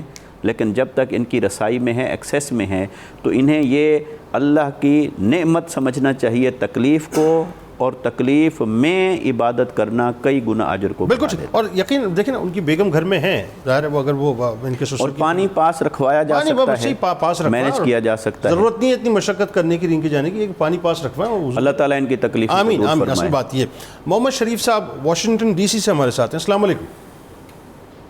وعلیکم السلام. جنید بھائی کیا حال ہے؟ خیریت ہے؟ جی الحمدللہ اللہ کا شکر ہے. آپ ٹھیک ہیں؟ ہاں ٹھیک ٹھاک. 2 دن پہلے میں آپ کا پروگرام سن رہا تھا تو اس میں وہ کلہ کے بارے میں کوئی بندہ سوال آپ سے کر رہا تھا. جی جی. تو ہمارے ہاں ادھر کا تو قانون ایسا ہے کہ آپ نے اگر طلاق بھی لینی ہو یا کلہ بھی لینا ہو تو آپ کو قاضی عدالت میں جا کے کہہ دیتا ہے کہ آپ 6 مہینے چلے جاؤ واپس. اوکے. کہ دیکھو سوچو اس کے بعد آ کے ہم فیصلہ کریں گے. اوکے. تو یعنی اگر آپ ڈیورس بھی دینا چاہتے ہیں تو 6 مہینے سوچنے کا موقع دیا جاتا ہے اور خاتون اگر خلا بھی مانگتی ہے 6 مہینے وہ کہتے ہیں بے شک آپ دونوں الگ رہو لیکن آپ چلے جاؤ جا کے آپس میں دیکھو کاؤنسلنگ کرو. یا تو بس یوں فیصلے ہوتے ہیں یوں فیصلے. ہاں سارے فوج بنے ہوتا ہے. آج کا میرا سوری آپ کا ٹائم نہیں ضائع کرتا. میرا آج کا سوال یہ ہے کہ یہ حجر اسود اور مقام ابراہیم کے جو پتھر ہیں یہ دونوں جنت سے آئے ہیں. اچھا بتاتے ہیں آپ کو. بہت شکریہ آپ نے ہمیں جوائن کیا. اور ایک اور کالر کو شامل کرتے ہیں. السلام علیکم. شہزاد صاحب السلام علیکم. السلام علیکم. جی جناب وعلیکم السلام. کیا پوچھنا چاہتے ہیں؟ سر میں پوچھنا چاہتا ہوں پہلے تو آپ کو بہت زیادہ سلام ایک دفعہ پھر. وعلیکم السلام جناب. سر اس کے بعد میں پوچھنا چاہتا ہوں کہ میری دودھ دہی کی دکان ہے. دودھ دہی کی دکان ہے آپ کی. ٹھیک ہے جی. تو صبح یہ دکان جب بند کر کے جاتا ہوں تو جانے ہو جاتی ہے. تو جانے میں کیا شہری کھا سکتا ہوں؟ اچھا دکان جب بند کر کے جاتے ہیں تو اذانیں ہو جاتی ہیں؟ 5-4 منٹ رہتے ہیں اور شہری بند ہونے میں تو اذانوں کے دوران میں کھانا کھا سکتا ہوں. شہری روزہ رکھ سکتا ہوں. اذان ہو جاتی ہے تو اذان کے دوران آپ لوگوں کو دودھ دہی بیچ رہے ہیں اور خود نہیں کھا رہے آپ ہیں شہری وہاں پہ؟ جی خود بھی کھاتے ہیں. لوگ آپ سے دہی لے کے آ رہے ہیں دودھ لے کے آ رہے ہیں وہ کھا نہیں رہے. پھینی میں بنا کے پھینی اور کھجلے وجلے جو ہیں سب کھا رہے ہیں آپ نہیں کھا رہے. سکھا رہا صبح شہری کا کرنا جانے شروع ہو جاتے ہیں. جانوں میں کیا میں کھانا کھا سکتا ہوں روزہ رکھ سکتا ہوں شہری میں؟ تو دوسرا سوال یہ ہے کہ سورہ یاسین کے بارے میں پوچھنا تھا. میں نے کسی سے سنا کہ اگر گھر میں کوئی عورتیں یا کوئی بھی سورہ یاسین پڑھتا ہے تو اس میں جنات آ جاتے ہیں. یہ کسی سے پوچھ کے پڑھنی چاہیے سورہ یاسین؟ ہاں یہ کس کس سے پوچھ لیتے ہیں آپ لوگ، ابھی بتاتے ہیں آپ کو، ٹھیک ہے آپ فکر نہ کریں، مختصراً جواب اس کا دے دیجئے۔ ایک تو یہ دودھ دہی کی دکان ہے ان کی، کھجلا پینے کا ایک باؤل بنوا لیں، کھاتے بھی رہیں، دودھ بیچتے بھی رہیں۔ سحری کے وقت کا جب اعلان ہو جاتا ہے کہ سحری کا وقت ختم ہو گیا تو اس کے بعد اگر کوئی کھائے پی گا تو اس کا روزہ نہیں ہوگا۔ ٹھیک ہے۔ اذان فجر جو ہے وہ فجر کا وقت شروع ہونے پر دی جاتی ہے، تو وہ سحری کا وقت نہیں ہوتا، ٹھیک ہے، اور یہ کوئی عذر بھی نہیں ہے۔ ہاں تو لہٰذا ان کو چاہیے کہ سحری کے وقت ختم ہونے سے پہلے سحری کھائیں، ورنہ روزہ بھائی میں آپ کو بتاؤں، میں پروگرام کر رہا ہوں لائیو، آپ دیکھیں میں آپ کو اپنی مثال دوں، میں 12 بجے سحری کر لیتا ہوں، دنیا ادھر کی ادھر ہو جائے، مجھے پتہ ہے کہ مجھے ٹائم ہی نہیں ملتا بیچ میں، تو علماء کرام کر رہے ہوتے ہیں بیچ میں بس دودھ کا گلاس ایک پی لیتا ہوں، تو وہ کرنے کو سب کچھ کر لیتا ہے، بات یہ کرنا۔ اچھا ایک تو بات یہ ہو گئی کہ ان کو یہ کرنا۔ اچھا دوسرا وہ ان کا سوال یہ تھا سورہ یاسین، وہ جنات آ جاتے ہیں پڑھ؟ ایسا نہیں ہے، قرآن مجید کے ہر لفظ میں برکت ہے، ہر آیت میں برکت ہے، اور ایسا نہیں ہے، بلکہ قرآن مجید کی ہر صورت کے اندر اللہ تعالیٰ نے برکت رکھی ہے۔ یہ ویسے کسی کا عوام اور گمان ہے جو اس نے کہا، ایسی حقیقت اس کی کوئی نہیں۔ بالکل ٹھیک ہو گیا۔ اچھا وہ جو حجر اسود اور مقام ابراہیم، یہ دونوں پتھر جو ہیں جنت سے آئیں؟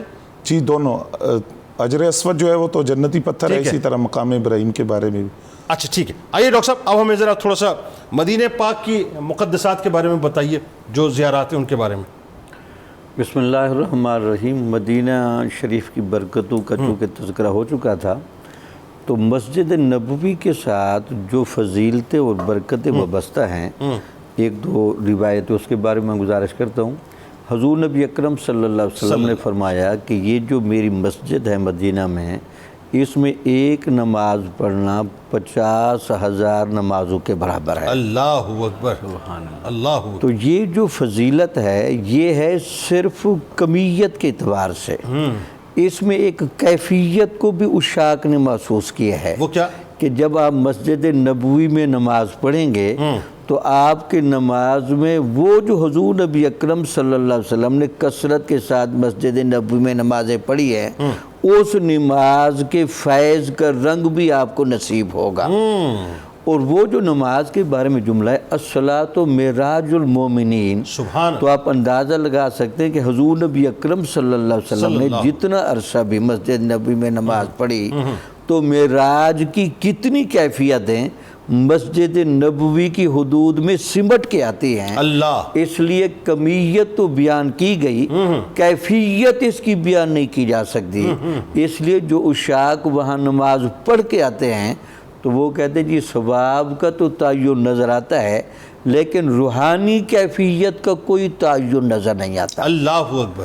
اور دوسرا پھر اس میں دیکھیں حضور نبی اکرم صلی اللہ علیہ وسلم نے فرمایا کہ وہ محراب کی جگہ اور حضرت عائشہ کا گھر، یہ جو جگہ ہے یہ باقاعدہ جنت کا ٹکڑا ہے۔ اللہ، اگر آپ روزے سے منبر تک جو ہے، روزے سے منبر تک، تو آپ کہہ سکتے ہیں کہ جہاں تک آپ نے دنیا میں اگر واقعی جنت دیکھنی ہے تو اس جگہ کی جا کر جو عمرہ والے ہیں اور حج والے ہیں وہ جب زیارت کرتے ہیں تو باقاعدہ دنیا کے اندر رہتے ہوئے جنت کے ماحول سے چکر لگا کر آتے ہیں۔ اللہ ذرا اکبر، اس کیفیت کو چیک کریں۔ اللہ اکبر۔ پھر وہاں جو روزہ مقدسہ کی کیفیت ہے، اللہ، وَلَوْ أَنَّهُمْ إِذْ ظَلَمُوا أَنفُسَهُمْ جَاءُوكَ، یہ دیکھیں وہ کیا کیفیتیں ہیں جہاں امتی ہر امتی کو فیض مل رہا ہے، صرف متقی کا مقدر نہیں جو اپنے اوپر ظلم کر بیٹھے،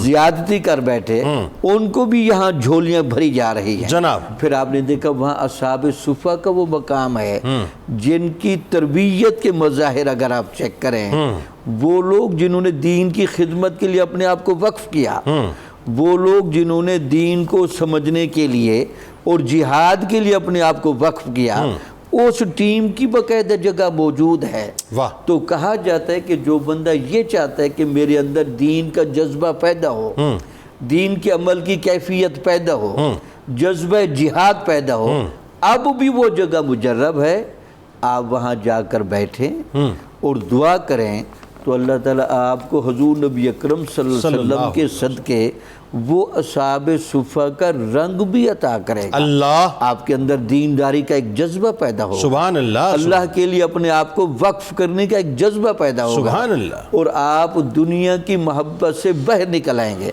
پھر آپ نے دیکھا کہ وہاں مسجد قباء بھی ہے، وہ مسجد جس کی بنیادی تقوی پر ہے۔ اللہ تو خود اندازہ لگائیں کہ وہ مسجد جس کو حضور نے سراپا تقوی کہا، قرآن نے تقوی کہا، تو جنید صاحب ذرا تقوی کے فضائل قرآن و حدیث میں پڑھ کے دیکھ لیں، تو اگر میں کہہ دوں کہ مسجد قباء میں جو بندہ نماز پڑھتا ہے اور اہتمام کرتا ہے، اللہ تعالیٰ اس کو تقوی کی کیفیت عطا فرماتا ہے۔ اللہ اور حضور نبی اکرم صلی اللہ علیہ وسلم کا ہفتہ میں ایک دفعہ باقاعدہ سفر کر کے اس جگہ پر جانا اور اہتمام کے ساتھ وہاں وقت دینا، یہ بھی بڑا متداول تھا اور مشہور تھا۔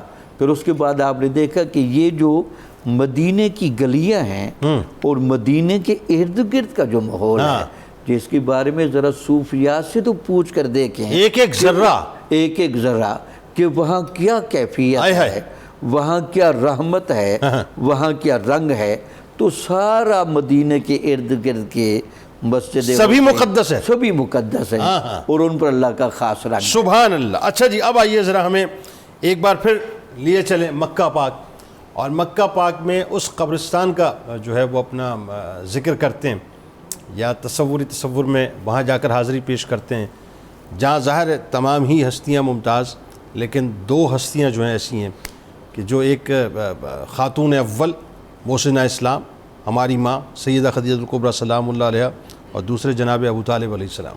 تو آئیے ذرا جنت المالا کے بارے میں بتائیے، کیا مقام، کیا مرتبہ؟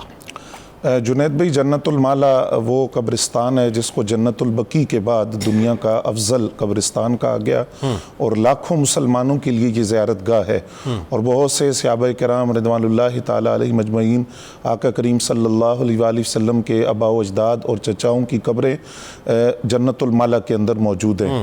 یہ مکہ المکرمہ سے یعنی بیت اللہ شریف سے تقریباً 1.5 کلومیٹر کے فاصلے پر ہجون جو پہاڑ ہے اس کے دامن میں یہ واقع ہے۔ اور اس جنت المالا کے اندر ویسے تو بہت ساری عظیم شخصیات مدفون ہیں، لیکن سب سے پہلے جنت المالا میں جس کی تدفین ہوئی وہ آقا کریم صلی اللہ علیہ وسلم کے جد امجد حضرت قصی بن کلاب، ان کی تدفین جنت المالا میں ہوئی۔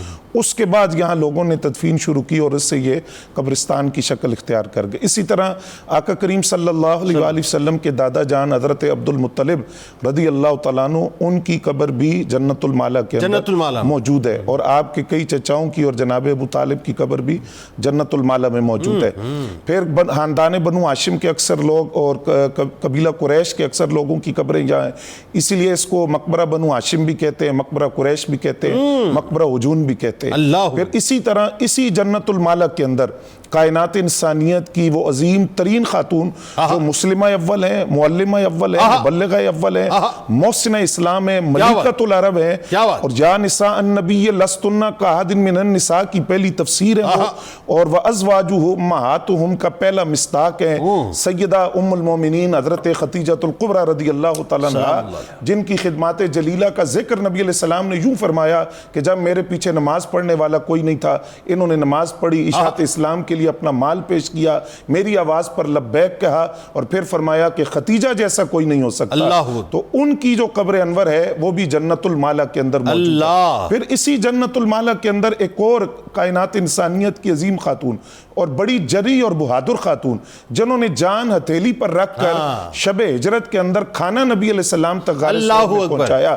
صدیق اکبر رضی اللہ تعالیٰ عنہ، تاجدار صداقت کی صاحبزادی حضرت اسماء بنت ابی بکر رضی اللہ تعالیٰ عنہ، آپ کی جو قبر ہے وہ بھی جنت المالا کے اندر موجود ہے، اور آپ کے ساتھ ہی آپ کے بھائی ہیں حضرت عبد الرحمن بن ابی بکر، ان کی قبر جو ہے وہ بھی جنت المالا کے اندر موجود ہے۔ اسی طرح مطیع اعظم نبی علیہ السلام کے ہر ادا کو اپنانے والے اور ہر طریقے کو اپنانے والے حضرت عبداللہ ابن عمر رضی اللہ تعالیٰ عنہ، ان کے والے سے بھی کہ ان کی قبر بھی جنت المالا کے اندر موجود ہے۔ اسی طرح آقا کریم صلی اللہ علیہ وآلہ وسلم کے دو شہزادوں کا ذکر حضرت قاسم رضی اللہ اللہ تعالیٰ عنہ جن کے نام پر نبی علیہ السلام کی کنیت ہے ان کی قبر بھی جنت المعلا میں ہے، اور حضرت عبداللہ رضی اللہ تعالیٰ عنہ جن کے بارے میں بعد مفسرین نے لکھا کہ سورہ کوثر کا سبب نزول ان کا وصال ہے کہ اس موقع پر سورہ کوثر نازل ہوئی، اور جن کے لیے نبی علیہ السلام نے فرمایا کہ دل بھی غم میں ڈوبا ہوا ہے، آنکھیں بھی آنسو بہا رہی ہیں، لیکن زبان سے وہی کہوں گا جس پر میرا اللہ راضی ہوگا۔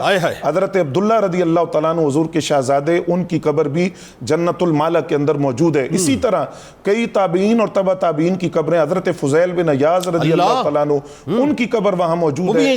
جی اسی طرح ایک صحابی ہیں حضرت عطاب بن اسید رضی اللہ تعالیٰ عنہ، اور یہ وہ سب سے کم عمر صحابی ہیں جن کو نبی علیہ السلام نے مکہ المکرمہ کا والی بنایا تھا، اور ان کے لیے نبی علیہ السلام نے فرمایا تھا کہ میں نے خواب دیکھا ہے کہ جنت کے دروازوں میں سے ایک دروازے سے ان کو داخل کیا جا رہا ہے، ان کی قبر بھی جنت المعلا میں موجود ہے۔ سبحان اللہ۔ اب یہ جنت المعلا وہ قبرستان ہے کہ اس مقام پر نبی علیہ السلام نے کھڑے ہو کر ارشاد فرمایا کہ یہاں سے 70,000 ایسے لوگ اٹھیں گے جو بغیر حساب کے جنت میں داخل ہوں گے۔ اچھا، یہ جنت المعلا کے لیے روایت ہے؟ جنت المعلا کے لیے ارشاد فرمایا کہ اس مقام سے 70,000 لوگ ایسے اٹھیں گے جو بغیر حساب کے جنت میں جائیں گے، اور ان میں سے ہر شخص اپنے ساتھ 70,000 کو لے کر جائے گا، اور ان کے جو اولین و آخرین ہیں ان میں سے ان کے چہرے 14ویں کے چاند کی طرح چمک رہے ہوں گے۔ اور پھر اسی مقام کے لیے نبی علیہ السلام نے فرمایا کہ جنت المعلا کیا ہی اچھی جگہ ہے، یہ نبی علیہ السلام کا فرمان موجود۔ اسی طرح یہ جو جنت المعلا کی گھاٹی ہے، یہ بیت اللہ شریف سے 1.5 کلومیٹر کا فاصلہ ہے۔ اس کی ایک خاصیت یہ ہے کہ جو گھاٹیاں بیت اللہ شریف کی طرف جاتی ہیں، یعنی حرم مکہ کی طرف، مسجد حرام کی طرف جتنی گھاٹیاں ہیں ان میں سے جنت المعلا کی واحد گھاٹی ہے جو عین قبلے کی طرف ہے، بالکل سیدھ میں ہے۔ تو باقی گھاٹیوں کی بنسبت اس کا یہ اعزاز بھی ہے، اور پھر اس کا ایک اعزاز جو آپ نے انٹرو میں ذکر کیا، فتح مکہ کے موقع پر نبی علیہ السلام نے جس مقام پر جھنڈا گاڑا وہ یہی جنت المعلا کا مقام۔ بلکہ جنت المعلا سے ذرا سے آگے مسجد جن بھی ہے نا، جی ایسے، جہاں جنات جو ہے سرکار مدینہ صلی اللہ علیہ وآلہ وسلم کی بارگاہ میں ایمان لے کر آئے تھے۔ کیا خوبصورت گفتگو ہو رہی ہے ناظرین، اور ابھی آپ کو بس ہمارے ساتھ جڑے رہیے گا، کیونکہ کلام، اور کلام کے بعد پھر انشاءاللہ جب لوٹیں گے تو مل کر ذرا جنت البقیع کی بھی سیر کرائیں گے آپ کو، اور اس کے بارے میں بھی انشاءاللہ بتلائیں گے۔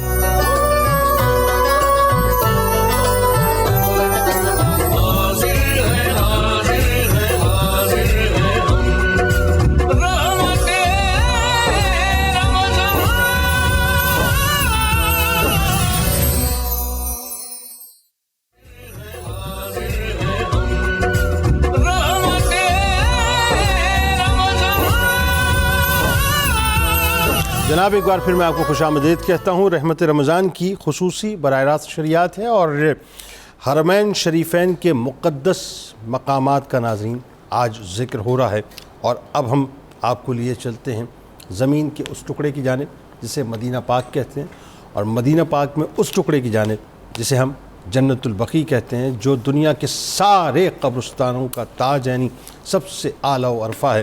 ذرا بتائیے مفتی صاحب، جنت البقیع کے بارے میں اللہ تبارک و تعالیٰ نے کیا کچھ شرف اس کو عطا کیا؟ جی بہت خوبصورت تذکرہ ہے، ہمارے لیے سعادت ہے۔ دیکھیے، زندگی بھی مدینے کی اور موت اور مدفن بھی مدینے کا۔ واہ! جس کو آقا علیہ الصلوۃ والسلام نے پسند فرمایا، اس کی فضیلت بیان فرمائی، اس کی ترغیب دی، اور پھر اس میں ملنے والے انعامات کا بھی آقا علیہ الصلوۃ والسلام نے خود ذکر فرمایا۔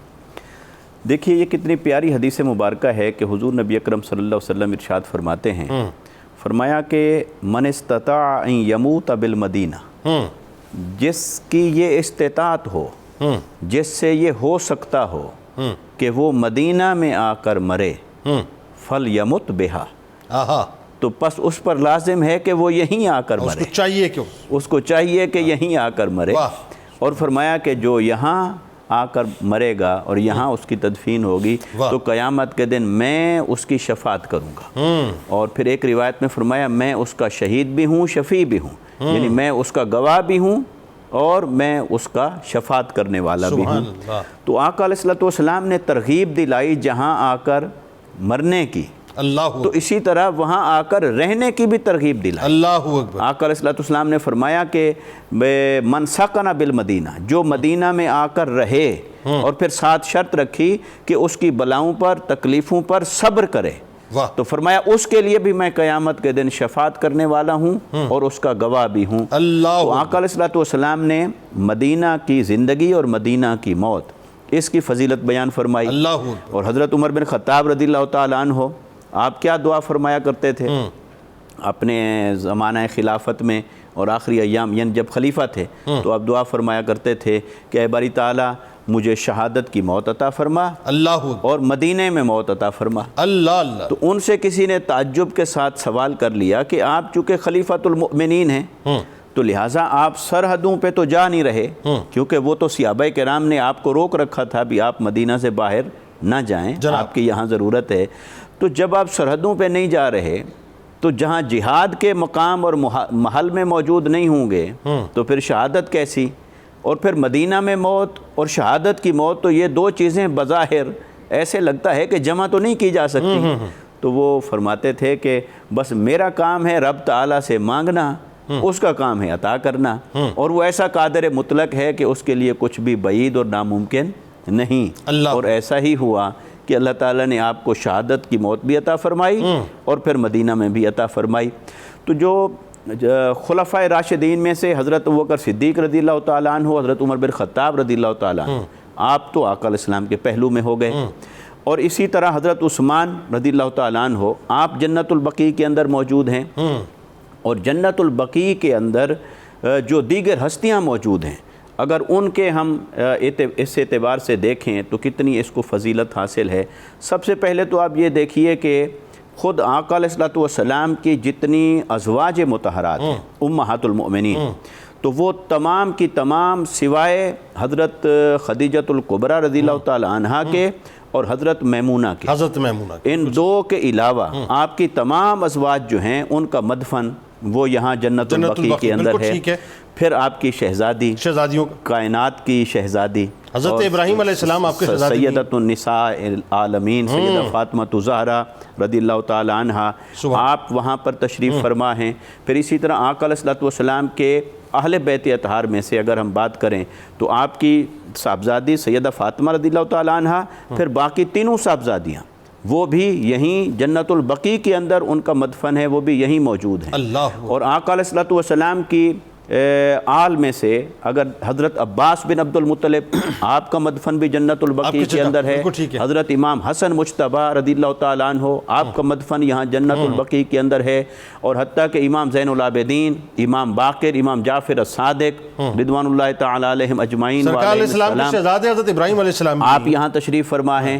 پھر آقا علیہ السلام کے سب سے چھوٹے آخری شہزادے حضرت ابراہیم علیہ السلام وہ یہاں پر وہ وہاں پر تشریف فرما ہیں. کا بھی کر دیں تذکرہ، آپ کے والد بھی وہیں ہیں. اور آقا علیہ السلام کے والد مبارک جو ہیں وہ بھی مدینہ پاک کی سرزمین منتقل ہوئے نا یہاں پہ، مدینہ پاک کے اندر موجود ہیں. اور اسی طرح اگر میں تذکرہ کروں تو حضرت حلیمہ سعدیہ رضی اللہ تعالی عنہا، بالکل ٹھیک ہے، آپ کا مدفن بھی جنت البقیع کے اندر ہے. اور حضرت فاطمہ بنت اسد سلام اللہ علیہا، سیدہ فاطمہ بنت اسد رضی اللہ تعالی عنہا. اور آقا علیہ السلام کے نواسوں میں جیسے حضرت امام حسن مجتبیٰ وہاں تشریف فرما ہیں، اسی طرح حضرت عثمان غنی رضی اللہ تعالیٰ عنہ کے ایک بیٹے تھے حضرت عبداللہ ان کا نام تھا، ان کا مدفن بھی یہیں جنت البقیع کے اندر ہے. آپ بھی یہیں پر تشریف فرما ہیں. تو حضرت حلیمہ سعدیہ اور سیدہ فاطمہ بنت اسد رضی اللہ تعالیٰ عنہ جن کا کل ہم نے تذکرہ مبارک کیا، وہ یہاں پر تشریف فرما ہیں جنت البقیع کے اندر. اور اسی طرح دیگر کئی صحابہ کرام میں سے جو سب سے پہلے صحابی جہاں سے جنت البقیع کی ابتدا ہوئی، یعنی وہ سب سے پہلا مدفن کا اعزاز ان کو نصیب ہوا، وہ حضرت عثمان بن مسعود رضی اللہ تعالیٰ، مہاجر صحابی تھے، وہ مہاجر صحابی تھے.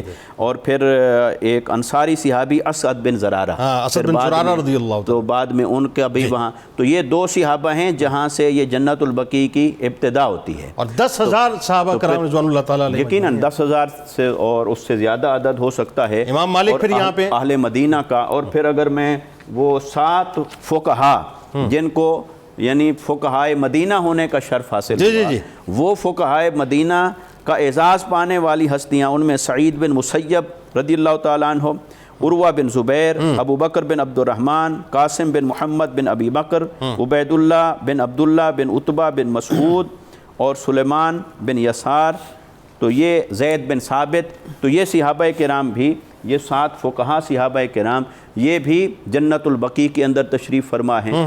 تو آقا علیہ السلام نے جہاں یہاں پر رہنے والوں کی جو فضیلتیں بیان فرمائی اور یہاں دفن ہونے والوں کی فضیلت بیان فرمائی، اور جس شان کے ساتھ جنید بھائی قیامت کے دن وہ اٹھائے جائیں گے، کیا منظر ہوگا وہ کہ آقا علیہ السلام اپنے روضہ مبارک سے تشریف فرما ہوں گے، اور آپ کے ساتھ جو یہ سارے اہل بقی یہ تشریف لے کے آئیں گے آقا علیہ السلام کے ساتھ ملائکہ کے جھرمٹ میں، کس اعزاز اور اکرام کے ساتھ حشر کے میدان میں تشریف لائیں گے۔ یعنی آخری جملہ، یعنی حشر کے میدان میں جو حضور کے ڈیلیگیشن میں شامل ہوں گے، باقی تو کوئی کہیں سے آئے گا، کوئی کہیں سے آئے گا، بقی والے ہوں گے، بقی والے۔ اور ان کے بارے میں یہ روایت بھی آتی ہے نا کہ 70,000 ایسے افراد جو کہ بلا حساب و کتاب 14ویں کے چمکتے چاند کی طرح چہروں کے ساتھ جو ہے یہاں سے اٹھائے جائیں گے۔ کیا بات ہے بقی شریف کی ناظرین، ہمارے ساتھ جڑے رہیے، سرکار علیہ السلام کی بارگاہ میں، ان کی آل کی بارگاہ میں ہدیہ عقیدت پیش کیجئے، درود پاک پیش کیجئے۔ لوٹ کے اب ذرا بات کرتے ہیں 2 مقامات، مکہ اور مدینہ، اس کے تقدس اور پروٹوکول کے حوالے سے درود پاک پیش کیجئے۔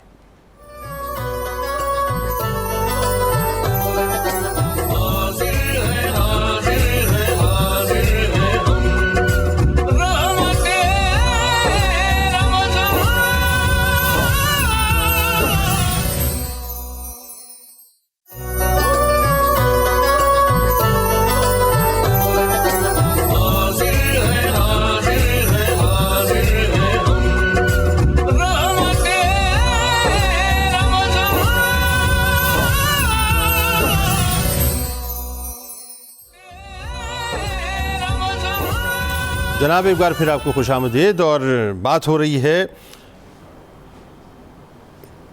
حرمین شریفین کے مقدس مقامات کی ناظرین، اور اب آپ کو لیے چلتے ہیں جو آخر کا بس یہ سمجھ لیجیے ٹکڑا ہے کہ جو بھی عاشق، جو بھی غلام، جو بھی مسلمان مکہ پاک جاتا ہے، مدینہ پاک جاتا ہے، تو بہت ضروری ہے کہ مکہ پاک کا تقدس اور مدینہ پاک کا تقدس، مکہ پاک کا پروٹوکول، مدینہ پاک کا پروٹوکول اسے معلوم ہونا چاہیے۔ اگر یہ نہیں معلوم پھر سمجھ لیجئے کہ آپ نے کچھ لینے کی بجائے سب کچھ تباہ کر دیا۔ ڈاکٹر صاحب ذرا سب سے پہلے میرے خیال ہے مکہ پاک پہ بات کرتے ہیں کہ اس کا تقدس کیا ہے، اس سرزمین کا، اس کا پروٹوکول کیا ہے، ذرا لوگوں کو بتائیے۔ بسم اللہ الرحمن الرحیم۔ کچھ تو پروٹوکول کا اہتمام قدرت نے خود کر دیا ہے۔ دیکھ لیں شر کا بہت بڑا منبع ہوگا دجال، اس کے بارے میں قدرت نے اہتمام کر لیا کہ دجال کو وہاں داخل نہیں ہونے دیا جائے گا۔ سبحان اللہ، سبحان اللہ۔ تو اس سے آپ اندازہ لگا سکتے ہیں کہ شر کے وہ تمام عناصر، شر کے وہ تمام منابع جن کی یہاں داخل کرنے کی کوشش کی جائے گی وہ پریشانی کا سبب بنیں گے۔ یعنی قدرت نے خود سیکیورٹی کا انتظام کیا، خود سیکورٹی کا انتظام کر لیا، تو یہ ایک سب سے بڑا اہتمام ہے۔ دوسرا ہمیشہ یاد رکھیں یہ اللہ تعالیٰ کی رحمت کا اور اللہ تعالیٰ کے فضل کا بہت بڑا مظاہرہ تھا جو اللہ تعالیٰ نے اپنی زمین پر اپنے انوار کے نزول کے لیے بہت بڑی جگہ کا انتخاب کیا۔ اللہ، اب اس حدیث سے آپ اندازہ لگا سکتے ہیں کہ کعبے میں صرف ایک نماز کا پڑھنا 1,00,000 نماز کے برابر ہے۔ اللہ اکبر۔ تو وہ کتنا رحمت بھرا ماحول ہے کہ نماز پڑھنے والے کو اتنا اجر و ثواب دیا جا رہا ہے۔ پھر عبادت کے وہاں منابع دیکھیں، طواف کی کیفیت دیکھیں، صفا اور مروہ کی صحیح دیکھیں۔ اس پر داتا صاحب رحمۃ اللہ علیہ نے کشف المحجوب میں جملہ لکھا ہے کہ عبادت کی اگر آپ نے لذت دیکھنی ہو، عبادت کا رزلٹ دیکھنا ہو اور عبادت کا جذبہ دیکھنا ہو تو وہ آپ کو خانہ کعبہ کی حدود میں نظر آئے گا۔ اللہ، حضرت ابراہیم علیہ السلام کس اہتمام کے ساتھ اس کی تعمیر کر رہے ہیں، اللہ، حضرت ابراہیم علیہ السلام کس اہتمام کے ساتھ اپنی بیوی اور اپنے بچے کو نہتہ چھوڑ کے جا رہے ہیں صرف اللہ کے حکم کی تعمیل کی خاطر۔ اور حضرت حاجرہ سلام اللہ علیہ اپنی مامتا کی کتنی قربانی دے رہی ہیں صرف اللہ کی رضا کی خاطر۔ تو آپ نے دیکھا یہاں اللہ کی رضا کا، اللہ کے فضل کا اتنا بٹوارہ بٹ رہا ہے۔ اگر آپ وہاں آداب کے ساتھ نہیں جائیں گے، طہارت کے ساتھ نہیں جائیں گے، نیک نیتی کے ساتھ نہیں جائیں گے، اور اپنے آپ کو مجرم سمجھ کر آپ نہیں جائیں گے آئے ہائے تو آپ کو وہاں سے کوئی فضیلتیں نہیں ملنے لگیں، آپ سب کچھ تباہ کر کے آ جائیں گے. تباہ کر کے آئیں گے. اب وہاں کس طرح جا کر دعا کرنی چاہیے، کون سے آداب پیش کرنے چاہیے، وہ بتائیے. ویسے تو بہت مثالیں دی جا سکتی ہیں.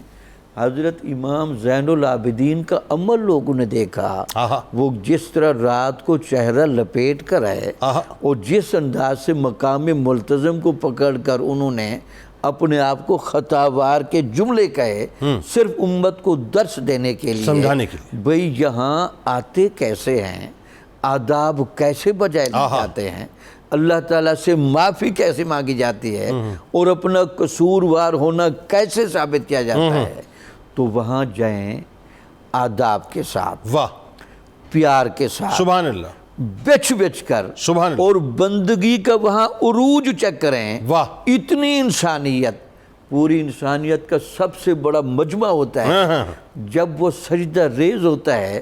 جنید صاحب آسمان کس نگاہ سے دیکھتا اللہ اکبر، اللہ تعالیٰ کو سجدے کرنے کا حق سبحان آج اللہ، انسانیت کیسے ادا کر رہی ہے. سبحان اللہ. اور یہ مقام عرفات پر یہ جو توبہ کے لیے ہاتھ اٹھا کے بیٹھے ہوتے ہیں، پھر شیطان کو کنکریاں مار کے آتے ہیں. وہاں تو ہم کنکریاں مار کے ہیں اور دنیا میں ہماری ساری زندگی شیطان کے پیچھے گزر جائے. تو یہ ساری چیزیں وہاں سیکھ کرانی ہیں. بالکل رحمت کا آپ کو پانی پلایا جائے گا، واہ، آپ کے گناہ معاف کیے جائیں گے، آپ کو بالکل نہلا دھلا کر واپس بھیجا جائے گا جیسے آپ ماں کے پیٹ سے آتے ہیں. واہ. اور بس شرط یہ ہے کہ آپ کی جو روح کی ڈور ہے وہ قدرت کے ساتھ جڑی ہوئی ہو. اس ڈور کے درمیان کہیں یہ موبائل فون حاوی نہ ہو. یعنی خاص طور پہ ان لوگوں سے جو کہ وہاں جا کر طواف کرتے ہوئے بھی جو ہے سیلفی ویڈیوز بنا رہے ہوتے ہیں، کھڑے ہو کر پیٹ کر کے خانہ کعبہ کو سیلفیز بنا رہے ہوتے ہیں. اور مطلب مجھے سمجھ نہیں آتا کہ آج تک یہ بات مجھے سمجھ نہیں آئی ایسے لوگوں کے بارے میں کہ یہ کیسے ممکن ہوتا ہے صاحب کہ مکہ پاک اور مدینہ پاک میں جا کے معاذ اللہ روضہ رسول صلی اللہ علیہ وآلہ وسلم پہ پیچ کرتے ہیں.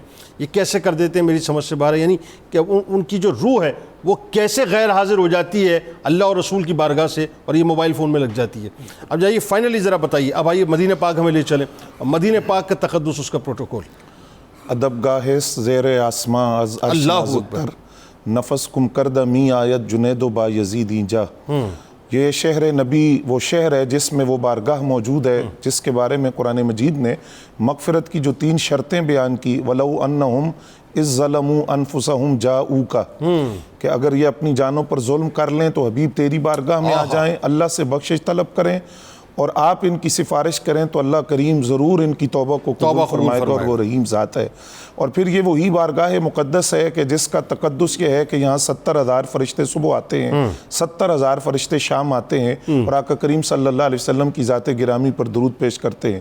یہ وہی شہر مقدس ہے جس کے بارے میں حضرت فاروق اعظم رضی اللہ تعالیٰ عنہ نے چند افراد کو اونچی آواز میں بولتے ہوئے دیکھا تھا تو ان کو بلا کر قرآن کی وہ آیت پڑھی تھی، یا ایھا الذین آمنوا لا ترفعوا اصواتکم فوق صوت النبی. فرمایا یہ حکم قیامت تک کے لیے ہے کہ کوئی بھی بارگاہ رسول میں آئے تو اپنی آواز کو پست رکھے. اور فرمایا اگر تم اہل مدینہ سے ہوتے تو میں تمہیں اس لیے سزا دیتا کہ وہ آداب کو جانتے ہیں، لیکن چونکہ تم طائف سے آئے ہو، واقف نہیں ہو، تو آداب رسول سے تمہیں واقف ہونا چاہیے. پھر یہ وہی بارگاہ ہے جس کے بارے میں شہر مقدس جس کے لیے نبی علیہ السلام نے فرمایا کہ اہل مدینہ کو فریب نہ دو، اہل مدینہ کو تکلیف نہ دو، ان کے ساتھ زیادتی نہ کرو. جس نے اہل مدینہ کو فریب دیا، اہل مدینہ کو تکلیف دی، فرمایا وہ اس طرح گھل جائے گا جس طرح نمک پانی میں گھل جاتا ہے. پھر فرمایا مدینہ طیبہ بھٹی کی طرح ہے، یہ میل کچیل کو باہر نکال کر پھینک دیتا ہے. لہٰذا اپنا عقیدہ ٹھیک کر آؤ. جس طرح جسمانی طور پر اور لباس کے ساتھ اجلے ہو کر آتے ہو، روحانی طور پر بھی اجلے ہو کر آؤ. دل کو صاف کر کے اس بارگاہ میں آؤ، ورنہ یہ شہر مقدس بھٹی کی طرح ہے، یہ میل کچیل کو نکال کر باہر پھینک دیتا ہے.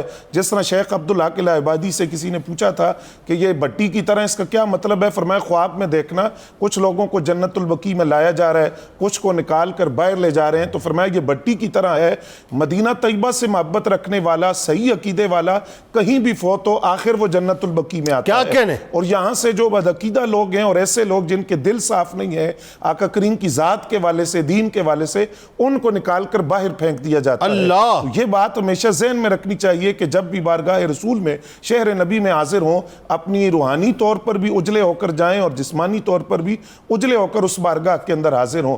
پھر یہ وہی بارگاہ مقدس ہے جس کی جدائی کو انسان تو انسان ہے, جانور بھی برداشت نہیں کر سکتے. جس طرح قطب مدینہ الحاج ضیاء الدین مدنی رحمۃ اللہ علیہ نے لکھا کہ حرم مدینہ میں جو کبوتر ہیں ان کے لیے فیصلہ ہوا, بلدیہ نے فیصلہ کیا کہ ان کو دانہ نہ ڈالو تاکہ شہر سے باہر چلے جائیں, صفائی کا انتظام بہتر ہو جائے. تو وہ فرماتے ہیں کہ ایک ہفتے سے زائد گزر گیا, کبوتروں نے مرنا گوارا کر لیا, در رسول کو نہیں چھوڑا. اللہ اکبر, اللہ. فرمایا یہ وہ شہر نبی ہے جس کی جدائی کو جانور بھی برداشت نہیں کرتے, وہ شہر مقدس ہے. اور سب سے بڑا پروٹوکول اس کا یہ ہے کہ بڑے بڑے اولیاء, بڑے بڑے بزرگ یہاں سانس لینا بھول جاتے ہیں کہ یہ شہر نبی ہے. کوئی بے ادبی ایسی نہ ہو جائے کہ ساری زندگی کے اعمال اکارت. بس اپنے موبائل فون کو ہوٹل میں چھوڑیں, دفع کریں, اس کو دفن کریں بلکہ وہاں پر, اور جب جائیں تو انتہائی با ادب ہو کر سر جھکا کے جائیں. آپ کو مبارک, ماشاءاللہ آپ 19 تاریخ کو تشریف لے جا رہے ہیں مدینہ پاک. سب کے لیے دعا کیجیے گا, سب کا سلام پیش کیجیے گا, اور بس پوری امت کے لیے خاص طور پہ, غزہ والوں کے لیے خاص طور پہ, اور پاکستان کے لیے دعا کیجیے گا.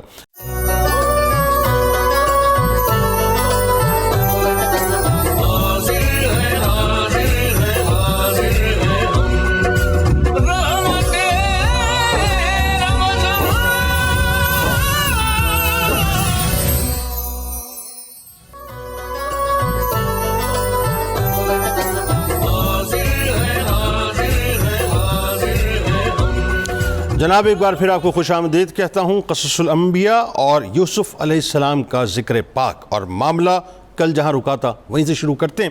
یعنی چونکہ ظاہر ہے اب آپ کو غلام بنا کے مصر کی طرف لے جایا جا رہا ہے, تو آپ اپنی والدہ محترمہ کی قبر انور پہ رکے تھے, اور میں نے آپ کو بتلایا تھا کہ بہت ہی محبت بھرے انداز میں, بہت گڑ گڑا کے, مطلب رو رو کے آپ نے وہاں پر دعائیں مانگنا شروع کی تھی. تو جس حبشی غلام کو آپ کے لیے تعینات کیا گیا تھا, وہ حبشی غلام پیچھے سے دیکھتا تو یوسف علیہ السلام کو ظاہر ہے اس وقت نہیں پاتا, تو دیکھتا ہے کہ آپ ایک قبر کے پاس جو ہے, جب تلاش کرنے کے بعد ملتے ہیں تو ایک قبر کے پاس آپ رو رہے ہیں. اس نے کہا کہ تمہیں بیچنے والوں نے صحیح کہا تھا کہ تم ایک بھگوڑے ہو. یہ کہتے ہوئے اس نے آپ علیہ السلام کو زوردار تھپڑ مارا جس سے آپ بے ہوش ہو کے گر گئے, اور جب آپ کو ہوش آیا تو آپ نے کہا کہ مجھے کچھ نہ کہیے, یہ تو میری ماں کی قبر ہے, میں اپنی ماں کو الوداعی سلام کرنے کے لیے سواری سے اتر گیا تھا, آئندہ ایسا کوئی کام نہیں کروں گا جو تمہیں نہ پسند ہو. آپ کا چہرہ مبارک ناظرین خون آلود تھا, اور گرنے کی وجہ سے آپ کے چہرے پر مٹی لگی ہوئی تھی. کانپتے ہوئے رب کے حضور عرض کرنے لگے کہ اے اللہ, اگر کوئی میری خطا ہے جو مجھے میرے آبا ابراہیم, اسحاق اور یعقوب علیہ السلام کی حرمت کے وسیلے سے بس تو معاف کر دے, اگر کوئی بھی خطا ہے. آپ کی اس حالت کو دیکھ کر آسمان کے فرشتے بھی ناظرین پکار اٹھے اور اللہ کے حضور آپ کے لیے فریاد کرنے لگے کہ اللہ تعالیٰ نے فرمایا اے میرے فرشتوں, یہ میرا نبی ہے اور میرے انبیاء کا بیٹا ہے جو مجھ سے فریاد کر رہا ہے اور مجھی سے امداد کا طالب ہے, میں ہی اس کا فریاد رس ہوں, سب فریاد کرنے والوں کی فریاد کو میں ہی سنتا ہوں. اللہ تعالیٰ نے جبرائیل علیہ السلام کو حکم دیا کہ جبرائیل جاؤ اور میرے بندے کی مدد کرو. حضرت جبرائیل علیہ السلام نے آ کر کہا کہ اے اللہ کے دوست, اللہ تبارک و تعالیٰ آپ کو سلام کہہ رہا ہے اور تمہیں یہ کہتا ہے کہ رونے سے رک جاؤ. تم نے 7 آسمانوں کے فرشتوں کو رلا دیا ہے, کیا تم یہ چاہتے ہو کہ زمین و آسمان ایک ہو جائیں؟ آپ علیہ السلام نے فرمایا کہ نہیں نہیں, مجھے اللہ تعالیٰ نے اپنی صفت حلم عطا کی ہے اور وہ جلد بازی نہیں کرتا, تو میں بھی جلد بازی سے کام نہیں لینا چاہتا. حضرت جبرائیل علیہ السلام نے ناظرین اپنا پر زمین پر مارا, زمین سے سرخ رنگ کی ہوا چلنے لگی, سورج کی روشنی ختم ہو گئی, سرخ آندھی تاریکی چھا گئی اور قافلے والے ایک دوسرے کو نہیں دیکھ سکتے تھے. تاجر نے کہا کہ اے قافلے والوں, اپنی سواریوں سے اتر کر اپنے آپ کو ہلاکت سے بچاؤ, مجھے اس راستے سے گزرتے ہوئے کئی سال ہو گئے, میں نے آج کے دن کی طرح کوئی دن نہیں دیکھا. سب اپنے اپنے گناہوں کی معافی مانگو, آج کی مصیبت یقیناً ہمارے کسی گناہ کا نتیجہ ہے۔ اس وقت سیدنا یوسف علیہ السلام کے محافظ حبشی غلام نے بتایا کہ میں نے حضرت یوسف علیہ السلام کو مارا تھا، جب مارا تو اس نے اپنا سر آسمانوں کی طرف بلند کیا اور اپنے ہونٹوں کو بھی حرکت دی تھی۔ تاجر نے کہا تمہاری بربادی ہو، تم نے بھی ہمیں اس ہلاکت میں ڈال دیا ہے، یعنی اس پریشانی کے اندر ڈال دیا ہے۔ تاجر آپ علیہ السلام کے پاس آیا اور کہنے لگا کہ اے لڑکے، ہم نے تمہیں مار کر تم پر ظلم کیا ہے، اے نوجوان تم بدلہ لینا چاہتے ہو تو لے لو، ہم حاضر ہیں۔ آپ علیہ السلام نے فرمایا ہم ظالموں سے بدلہ نہیں لیا کرتے، میں تو اس گھرانے سے تعلق رکھتا ہوں جو ظلم کرنے والوں کو معاف کر دیتے ہیں، ان کے لیے مغفرت کی دعا کرتے ہیں، میں تمہیں معاف کر رہا ہوں، اللہ بھی تمہیں معاف کرے۔ ذرا تصور کیجئے یوسف علیہ السلام کو اللہ تبارک و تعالیٰ نے کیا حلیم الطبع بنایا تھا۔ آپ علیہ السلام کے ناظرین معاف کرنے کے ساتھ ہی تاریکی مکمل طور پر ختم ہو گئی، آندھی رک گئی، سورج روشن ہو گیا، مشرق و مغرب تک روشنی پھیل گئی۔ اس طرح قافلہ مصر کی جانب چل پڑا۔ حضرت یوسف علیہ السلام کو ناظرین مصر لایا گیا تو آپ کو بازار میں بحیثیت غلام بیچا جانے لگا، تو آپ کے حسن و جمال کی وجہ سے قیمت آپ کی بڑھتی چلی گئی، آپ کی قیمت یہاں تک پہنچ گئی کہ آپ کے وزن کے برابر کستوری، چاندی اور ریشم دیا جائے۔ اتنی بڑی قیمت ادا کرنے کی عام لوگوں میں طاقت نہ تھی، اس لیے آپ کو مصر کے وزیر خزانہ نے اتنی قیمت دے کر خرید لیا۔ اس کا نام قطفیر بتایا جاتا ہے اور لقب عزیز مصر تھا۔ اس وقت مصر کا بادشاہ ناظرین ریان بن الولید تھا، جو امالکہ قبیلے کا تھا، اور وہ سیدنا یوسف علیہ السلام پر ایمان لایا تھا، اور اسی نے سیدنا یوسف علیہ السلام کو وزیر خزانہ بنایا تھا، اور اسی عزیز مصر نے ناظرین مقرر کردہ قیمت پر آپ علیہ السلام کو خرید لیا اور اپنے گھر لے آیا۔ حضرت یوسف علیہ السلام ناظرین جو غلام بن کر مصر کے بازار میں فروخت کیے گئے تھے، آج وہی یوسف علیہ السلام ایک شاہانہ پروٹوکول کے ساتھ عزیز مصر کے گھر میں تشریف لا رہے ہیں۔ عزیز مصر نے سیدنا یوسف علیہ السلام کی روشن جبین سے یہ سب کچھ دیکھ کر اندازہ لگا لیا تھا کہ یہ کوئی عام بچہ نہیں ہے، اس کی پیشانی کسی بڑے انسان کی غمازی کرتی ہے۔ اسی لیے عزیز مصر نے اپنی بیوی زلیخا سے کہا کہ یوسف کو عزت سے رکھو، ان کی قیامگاہ عمدہ اور نفیس ہو، لباس اور خوراک بھی اعلی قسم کے ہوں، شاید ان سے ہمیں نفع پہنچے کہ یہ سلطنت اور حکومت کے کاموں کو سر انجام دینے والے ہوں، ہمارے کام آئے کیونکہ رشد کے آثار ان کے چہرے سے ظاہر ہیں، یا پھر ہم انہیں اپنا بیٹا بنا لیں۔ یہ بات قطفیر نے اس لیے کہی ناظرین کہ ان کے یہاں کوئی اولاد نہ تھی۔ حضرت یوسف علیہ السلام ناظرین چونکہ انتہائی حسین و جمیل نوجوان تھے، جب زلیخا نے آپ علیہ السلام کے حسن و جمال کو دیکھا تو اس نے آپ علیہ السلام کے بارے میں لالچ سے کام لیا۔ اس نے اپنے شوہر کی عدم موجودگی میں گھر کے دروازے بند کر دیے اور حضرت یوسف علیہ السلام کو پکڑنے کی کوشش کی، تو حضرت یوسف علیہ السلام نے اپنے آپ کو بچانے کے لیے بھاگنے کی کوشش کی، اور دروازے تو بند تھے، لیکن ناظرین قربان جائیے حضرت یوسف علیہ السلام کی شان پر کہ جب آپ علیہ السلام نے خود کو ہر طرف سے گھرا ہوا پایا تو اپنے عزم و ارادے پر بھروسہ کرنے کی بجائے پہلے اللہ تعالیٰ سے پناہ مانگی، پھر زلیخا کو نصیحت کرتے ہوئے آپ نے فرمایا کہ بے شک عزیز مصر نے میری پرورش کی، مجھے رہنے کے لیے اچھی جگہ دی، تو کیا اس کا بدلہ یہ ہے کہ میں اس کے اہل خانہ میں خیانت کروں؟ ایسا ہرگز نہیں ہو سکتا، جو ایسا ظلم میں کروں، یعنی میں جو ہے وہ کسی بھی طور سے ایسا ظالم نہیں ہو سکتا۔ اس واقعے کو قرآن مجید نے سورہ یوسف کی آیت نمبر 23 میں یوں بیان کیا ہے، اور اس عورت زلیخا نے جس کے گھر وہ رہتے تھے آپ سے آپ کی ذات کی شدید خواہش کی، اور اس نے دروازے بھی بند کر دیے اور کہنے لگی کہ جلدی آ جاؤ، میں تم سے کہتی ہوں۔ یوسف علیہ السلام نے کہا کہ اللہ کی پناہ، بے شک وہ جو تمہارا شوہر ہے میرا مربی ہے، اس نے مجھے بڑی عزت سے رکھا ہے، بے شک ظالم لوگ فلاح نہیں پائیں گے۔ حضرت یوسف علیہ السلام ناظرین انتہائی پاک دامن تھے، اور آپ کی پاک دامنی کو قرآن پاک نے سورہ یوسف کی آیت نمبر 24 میں یوں بیان کیا ہے کہ یوسف علیہ السلام نے انکار کر دیا، اور بے شک زلیخا نے تو ان کا ارادہ کر ہی لیا تھا، شاید وہ بھی اس کا قصد کر لیتے اگر انہوں نے اپنے رب کی روشن دلیل کو نہ دیکھا ہوتا۔ اس طرح اس لیے کہا گیا کہ ہم ان سے تکلیف اور بے حیائی دونوں کو دور رکھیں، بے شک وہ ہمارے چنے ہوئے بندوں میں سے تھے۔ ناظرین کرام، اللہ تبارک و تعالی نے انبیاء کرام علیہ السلام کے پاکیزہ نفوس کو بڑے اخلاق سے یقیناً مزین کیا اور برے اخلاق سے دور رکھا ہے، یعنی جو پراگندہ افعال ہیں ان سے ہمیشہ دور رکھا ہے۔